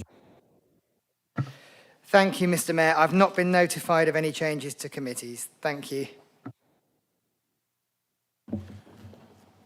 Moving on to agenda item 10 is questions from members of the council. Members who have submitted questions will be invited in turn to either read out their question or refer to this as set out, which will be in order that they are published on the council's website. A reminder also that our procedure is that only the questioner can ask one supplementary question and should indicate accordingly. Members are reminded that our procedure rules allows that the total time occupied by the questions and the answers and the supplementary shall not exceed 40 minutes. Members, in turn, I will invite you to ask you a question and the Cabinet member will respond. Can I ask that any supplementary question is succinct and to the point? And as a reminder, written answers will be published to the questions submitted on website. So, question number 1. When I get to it. It's Councillor Langford-Smith, please. Thank you, Mr. Chair. In April 2025, I met with Councillor Todd and discussed some significant enforcement issues in Denmead. On one of them, an enforcement notice was issued in 2018. Nothing has progressed on that case since then, nor seemingly any of the others that I discussed with him in that meeting. Across the district, residents are outraged at the lack of enforcement. Cases include new habitable accommodation in the countryside, the tarmacking of fields, change of use of land from uses suitable to a countryside location. This is a blight on our precious countryside and threatens our strategic gaps. Most of us comply with the rules and apply for planning permission. However, there are those that don't, which makes a mockery of the planning system. What are the administration doing to ensure compliance, protecting our chalk streams and cleaning up our countryside? And I would like to reserve the right for a supplementary, please. Thank you. Councillor Porter, please. Thank you, and thank you, Councillor Langford-Smith. The situation in Crabbit Lane is extremely concerning, and there are a number of open cases in this area. Dradfield Lane has been the focus of attention for that particular member of the enforcement team recently, because there's some very urgent case there. But other public protection teams are also contributing to the work in this area and in your ward. Obviously, you will understand that I can't discuss this in detail here, but I will make tomorrow morning an appointment to meet you. I've already spoken to the director about it, and we'll have an immediate answer for you and your fellow councillors. Thank you, Councillor Porter. Councillor Langford-Smith, you have a secondary. Thank you, Councillor Porter. That's very much appreciated. I look forward to hearing from you. My supplementary is, will the administration commit to enhancing the legal and enforcement teams to progress the very long backlog of cases, over 30 in Denmead alone, and ensure better communication of progress or lack of progress on cases? Thank you. Councillor Porter, please. Thank you. Actually, we are already tackling the longer lists, and we have a person especially doing that, and that's partly why we brought in additional people to tackle that longer list. There was another point you made, which was about better communication. Yes, there appears, you get your list every month of the closed, open, and being dealt with. And actually, on that, we're hoping that we'll get, as part of our digital transformation work, another section, which is what we've been looking for some time. But you are, of course, always happy to contact them if you need a particular have a particular concern. Thank you, Councillor Porter. Question number 2, Councillor Rutter, please. Thank you, Mr. Mayor. My question is to Councillor Reach, but he's not here, so I'm afraid it's you, Councillor Cutler, again. How is the... or Councillor Todd. How is the plan to bring on board new council homes in Kings Barton going, and how many are expected to come through by the end of next year, please? Thank you, Councillor Rutter. Councillor Todd, please. Thank you very much indeed. We exchanged... So Winchester City Council has exchanged contracts with the developer of Kings Barton for 146 homes in total in the autumn of last year. And the first homes are now occupied, and the remainder will be offered to those on our waiting list over the next 3 years. I had the good fortune to go and visit some of the houses and see them fairly soon after the first ones are constructed. They are built to a very high standard. They are spacious. They have air source heat pumps, keeping them warm. So they are built to a very high standard, beyond what one might fear in a large-scale development of that kind, which is, I think, a tribute to the officers that have worked to identify the housing and make sure the right quality is brought forward. Councillor Todd. Councillor Rutter, do you have a supplementary? Yes, just a brief one. Mr. Mayor, given that all surveys of tenant satisfaction, Winchester City Council comes out regularly as the preferred provider of social and affordable homes, how many more of the remaining affordable housing planned for the Kings Barton development do we hope to provide as new council homes? Thank you, Councillor Todd, please. That's a very good question, which I don't have a full answer to. I mean, there is the 146 that we have talked about. I do know that our new homes team does maintain continuous discussion with developers in our district. As we've talked in the past, there are opportunities for new social housing to come forward through this route, and I'm sure it will be evaluated on the same basis as any other development in the district. But I'm not in a position to say how many or whether there will be any beyond the 146 on the development looking into the future at this stage. I don't know if I've covered it, have I? Oh, very good. Thank you, Councillor Todd. Councillor Warwick, please. Yes, thank you, Mr Mayor, and thank you to Councillor Porter. The City Council closed its call for strategic housing and employment land availability assessment, the Sheila sites outside the South Downs National Park area last November. When will the list of submitted sites be available to members of the Council? Thank you. Councillor Porter, please. Thank you, Councillor Warwick, for your question. I know it's tempting. We all want to see what it says, don't we? However, at the moment, that's just not going to be possible. The Council's top priority currently is to agree the new local plan to 2040, and we're still targeting to do this in March. This will decide what land is allocated for development right now and what land isn't, and that's the information that most residents are concerned about right now. And nothing can be allowed to stand in the way of driving that plan through to adoption. So we can see clearly from our Conservative neighbours in East Hampshire that devastating impact of failing to put a local plan properly in place, and we don't have any desire to replicate that failure. So that will come first, and nothing, not even the publication of a Sheila for the plan after the one we're about to agree, will stand in the way of that. So our officers are very busy doing the work on the local plan 2040. So as far as the new Sheila is concerned, just as happened under the previous administrations and us before, there are a range of steps that need to be carried out before publication. The factual accuracy needs to be checked because this time they self-submitted. Missing information needs to be asked for and included. They need to be checked against the new government regulation process, which unfortunately hasn't actually been specified yet. And they need to be evaluated against heritage, landscape, and all the other criteria we assess on. So after that's done, it is just, as you know, just a wish list. So that's when the Sheila will be available. So over 90% of the sites submitted in that Sheila were rejected last time, and everybody had to put their sites in again afresh this time. So it's the choice from the list that matters, not the original list. But we will see that original list, but it won't be till the summer. Because what does this mean for our timing? The local plan has to come first. It's just too confusing for the public to have both going at the same time.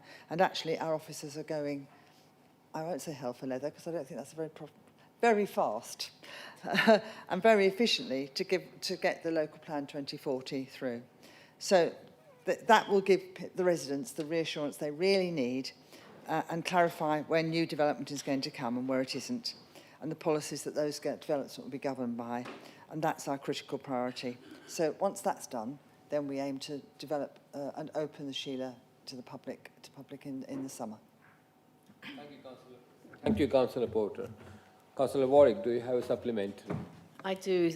Thank you, Mr Mayor, and thank you, Councillor Porter. And also thank you for the very helpful briefing that you held, I think it was last week, on changes to the NPPF and the local plan. I've noticed, certainly in my ward, we're starting to see some strategic planning applications come forward to the council, which is slightly unusual. And I just wondered if, in your opinion, the changes that are ahead imposed by the government via the planning process are putting us at risk of developer-led planning decisions, or are they trying to exploit a loophole around the 5-year land supply? And I appreciate you may not have an answer to that. It's a sort of question that may just hang there. Thank you. Thank you. Interesting, you call them strategic sites. I call them speculative. They are definitely speculative. They don't have any basis. They actually went to the local plan inspectorate and it was not considered relevant for that. The inspector hasn't asked for that as the main modification. It's very clear that that is a speculative development. And it's very sad to hear sometimes that it's interpreted by the public. I don't know how they're getting that method of interpretation, that it could possibly be something that is part of our plan. It's not. So I think that that is the key point for this. It is a speculative development. It isn't in any basis in any 5-year land supply. It has been proved at a local inspection or examination recently that we have that 5-year land supply and that's secure. So the important point is to get this local plan through so that it's there in black and white and I think that will make it very clear to our speculative developers that they have to try again in the future. Thank you, Councillor Porter. Councillor Clare, please.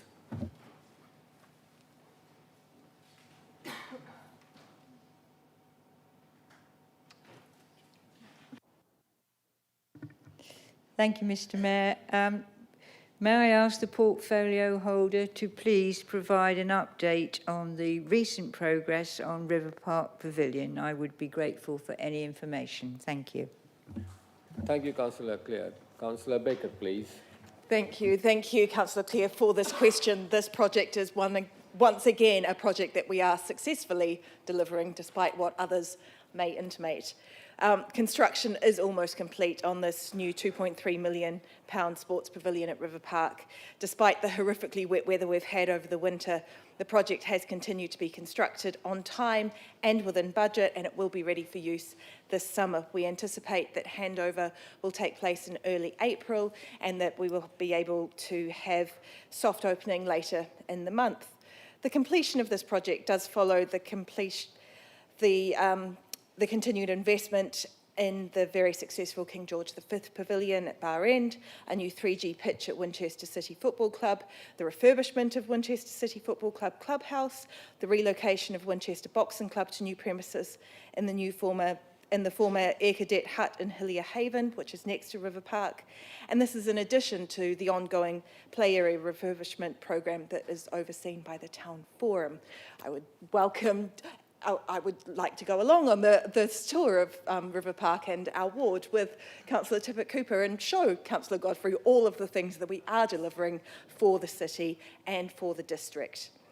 I'm really proud that this administration is not just talking about making our communities healthier, but we are actively investing in and we are delivering first-rate local sports facilities for our residents. The new pavilion will support cricket, rugby, parkrun, other sports, and will have high-quality facilities for all other users. It will also be available for community events. We already have users contacting us wanting to hire it, so we're very confident that it will be another successful project. Thank you, Councillor Baker. Councillor Clare, do you have a supplementary? No, I don't, Mr. Mayor, but just to thank Councillor Becker. Thank you. Thank you, Councillor Clare. Councillor Bolton, please. Thank you, Mr. Mayor. How can the council claim to be protecting the River Itchen when it fails to even monitor the level of nutrient pollution pouring into our rare chalk stream from 15 of its own 17 sewage works? By refusing to measure the poison entering the water, the council is operating in a data vacuum, yet it still has the audacity to sell nutrient credits to developers to build 70 more homes.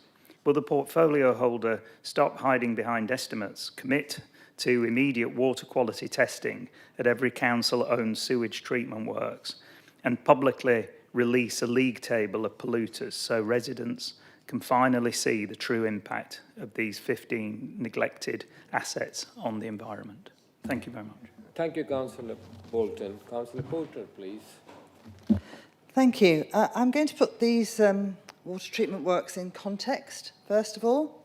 So thank you for raising the issue of sewage discharges into our vital chalk streams. The Conservatives' appalling mismanagement of the water system for almost the last 15 years was one of the many reasons why they were soundly rejected at the ballot box at the last general election. In the first 7 weeks of this year, sewage has been flowing into the Itchen for over 400 hours and counting from just one monitoring site. A devastating indictment of the previous government's failure to act decisively on this issue, trashing our environment and our chalk streams. And sadly, it's a similar picture for the Meon, with over 3,000 hours of sewage discharges this year alone, and the Hamble with over 350 hours. Fortunately, Winchester finally has an MP who is taking this seriously, and only this week, Danny Chambers, MP, challenged the Secretary of State again, asking for urgent action. Over the same period of the time, this year, the amount of sewage from Winchester City Council plants flowing into the Itchen was nothing, not a single drop. Admittedly, it helps that none of our plants is actually connected to the Itchen. 35 out of 36 discharge into the ground. One is indirectly connected to the Test by one of the tributaries of the Deva. Only one and that one is tested monthly, as we've been to visit, and reported monthly, and operates and produces far less pollution than the targets set by the Environment Agency. Councillor Bolton is absolutely wrong to say there's a data vacuum and to say that our water treatment plants are neglected. All of Winchester City Council's 36 sewage works are regularly checked that they're working within the EA permits. That's for suspended solids, biological oxygen demand and ammonia, all of them. They all are well within those limits. It's true that the 13 smallest ones, producing less than 2 cubic metres of discharge a day, that's like a running tap, discharging into the ground and not into a river, are tested less frequently. But that's proportionate. It's a risk-based measure because they are much lower risk. And that's why the Environment Agency chooses to test and report on them less frequently. And the way they work is checked by us. 23 sites discharge over 2 cubic metres a day and are monitored by the Environment Agency as well as ourselves. The results of these tests are published online and they aim to test these once every month. And when we test them, it's actually sent to Northern Ireland for testing and it's tested independent. They're tested independently. And in a way, the Conservatives singularly failed to do in all their years in government, we're upgrading our wastewater treatment plants. We're really pleased that we're working with the Solent Mitigation Partnership, and we've cut phosphates and nitrates in our local water system with them. And so it means that we've now got 45.10 nitrogen credits available in the district and 4.7 phosphate credits downstream of Itch in Stoke. So these were real savings actually delivered not only by ourselves but in our relationship in the Solent Mitigation Partnership. Thank you, Councillor Porter. Councillor Bolton, do you have a supplementary? I do. Thank you, Councillor Porter. If I understand you correctly, therefore, the outpourings of any sewage works into the catchment area is not counted. It has to go actually into the river to come into the confines of my question, which is not the case. And if the council isn't physically monitoring the 15 upgraded sites, isn't it true that your nutrient saving is a mathematical fiction? How can you legally justify selling development credits to builders when you have no scientific proof of the actual pollution levels you are supposedly offsetting? Thank you, Councillor Bolton. Councillor Porter, please. I don't understand your question there, because the nutrient credits you're creating are because you've actively done work on a site and you have credits as a result. So I don't actually understand what you're trying to express here, because there are multiple people that are doing the same thing by having their own septic tanks, and it's going into the ground and it's going through the ground and filtering through eventually. But we also do monitor our own for the standards that the Environment Agency is asking us to monitor for. So I don't actually understand what you're trying to say, because we are working with the mitigation partnership to develop, and we also have a plan, a controlled plan for delivering on all of those other sites. Thank you. No, I think we have. Okay, I'm very happy to pursue this with you, but I do believe that we have a plan to do all of the sites. It takes time to do each one. We have a project for each one, and I can't understand why. Well, I think we'll have to have another conversation. Okay? Thank you. Thank you, Pablo. Councillor Murphy, please.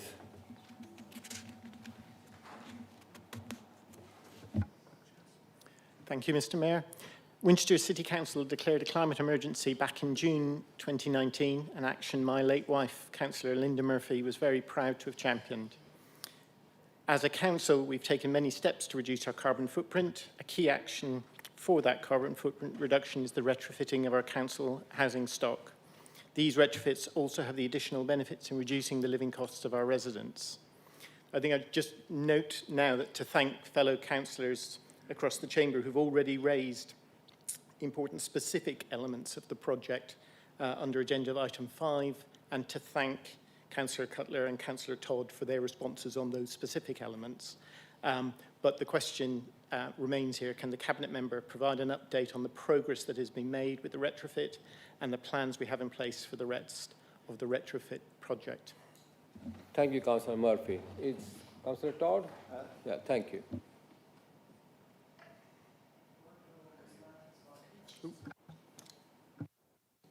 Thank you very much indeed. Providing warm, comfortable homes with lower bills for our tenants is an absolute priority for this council. We have in place a retrofit programme which will ensure that all our homes meet EPC Level C standard for energy efficiency by 2030. This is critical to reduce our district's carbon emissions, but also helping our tenants with the cost of living by cutting their bills, cutting carbon and cutting bills. By the end of March, we believe we will have completed 511 improvements to our housing stock this year, meaning another 340 of our homes meet the energy standard. Another important step forward in the annual programme. This is designed to cut carbon emissions and cut our tenants' bills. One of the things that we're doing that is particularly exciting is, up until now, we've rightly had a fabric-first approach to doing this. But there are some places where that on its own is not enough, and where there is an opportunity to go further in reducing the environmental impact of an individual house through the use of solar panels. Now, we originally started this because it was part of a government programme. It's since proved that it's actually cheaper and more cost-effective for us not to be part of a government programme, even though it means giving up some of the money concerned. But that's what we're doing now. And as you go around the district, you will start to see more and more council houses that have solar panels on the top, and be secure in the knowledge that not only is that reducing the carbon impact of that home, but it's also cutting the bill for the tenant that lives in that home. Councillor Todd. Councillor Murphy, do you have a supplementary? Thank you, Mr. Mayor. The retrofit is a project, but it is not just a project. More importantly, these are the homes of our residents. Can the Cabinet member also update on how residents are responding to the programme? Thank you, Councillor Murphy. Councillor Todd, please. Yes. So on the 17th of February, I went with Councillor Reach to meet a tenant in Springvale in Kingsworthy who had benefited from our retrofit programme. She was very complimentary, actually, about the contractors and the council officers who had worked with her, and very positive about the whole experience. She has 9 solar panels on her roof, a 5-kilowatt battery in her back garden. She's expecting to save around £50 a month on her electricity bill and cut her home's carbon emissions in the process. But we do know that people do need it explained to them. I think one thing that will really help is when people start to see other council tenants having it, and they start to see the solar panels go up around the place. And I think it would be helpful if members can share information with tenants in their area. I've also asked our comms team if it's possible to have a small sign that people can choose to have or not to have that explains to other people passing by how they could get the same thing through the council for where they are a council tenant. So the answer is it's done in a way that this particular tenant, at least based on this experience, found very not disruptive at all. It fit in well with her life. She was very well treated by the contractors and the council officers involved, and she's very happy with the result. Thank you, Councillor Todd. Councillor Battle, please. Thank you, Mr. Mayor. I'd like to ask the portfolio holder, how does Winchester City Council respond to speculative development? Thank you. Councillor Porter, please. Councillor Batho, you will appreciate I've already had one question on a similar thing, but as we've said before, Winchester City Council has a robust forward land supply, identified clearly within its current and emerging local plan, and the fact that Winchester City Council has that land supply and a robust local plan are vital for our public to have confidence in our planning system, so that developers and residents know exactly where they stand. Speculative development is developments not identified by policies of the council or the land allocations in the local plan. And we reject speculative developments. A recent appeal for Lanham Lane was strongly defended at the examination in public by our own strategic planning team. And our thanks go to the residents too, who made their case to the inspector. Never a bad thing. The inspector agreed with Winchester City Council. It has a 5-year land supply, and the application didn't comply with the local plan or the emerging local plan policies either. So the appeal was refused. And I hope this case sends a clear message to other developers considering the same process. We are prepared to do this again, to reject speculative and inappropriate development. That's also key. Not just speculative, but inappropriate development to ensure confidence in the local planning system. Thank you, Councillor Porter. Councillor Bato, do you have a supplementary? I do, thank you. Thank you, Mr. Mayor. So thank you, Councillor Ford, for your response there. Could you also then tell me how does this apply to other unofficial consultations, such as the recent one by Bloor Homes at South Winchester Golf Club? Thank you. Councillor Porter, please.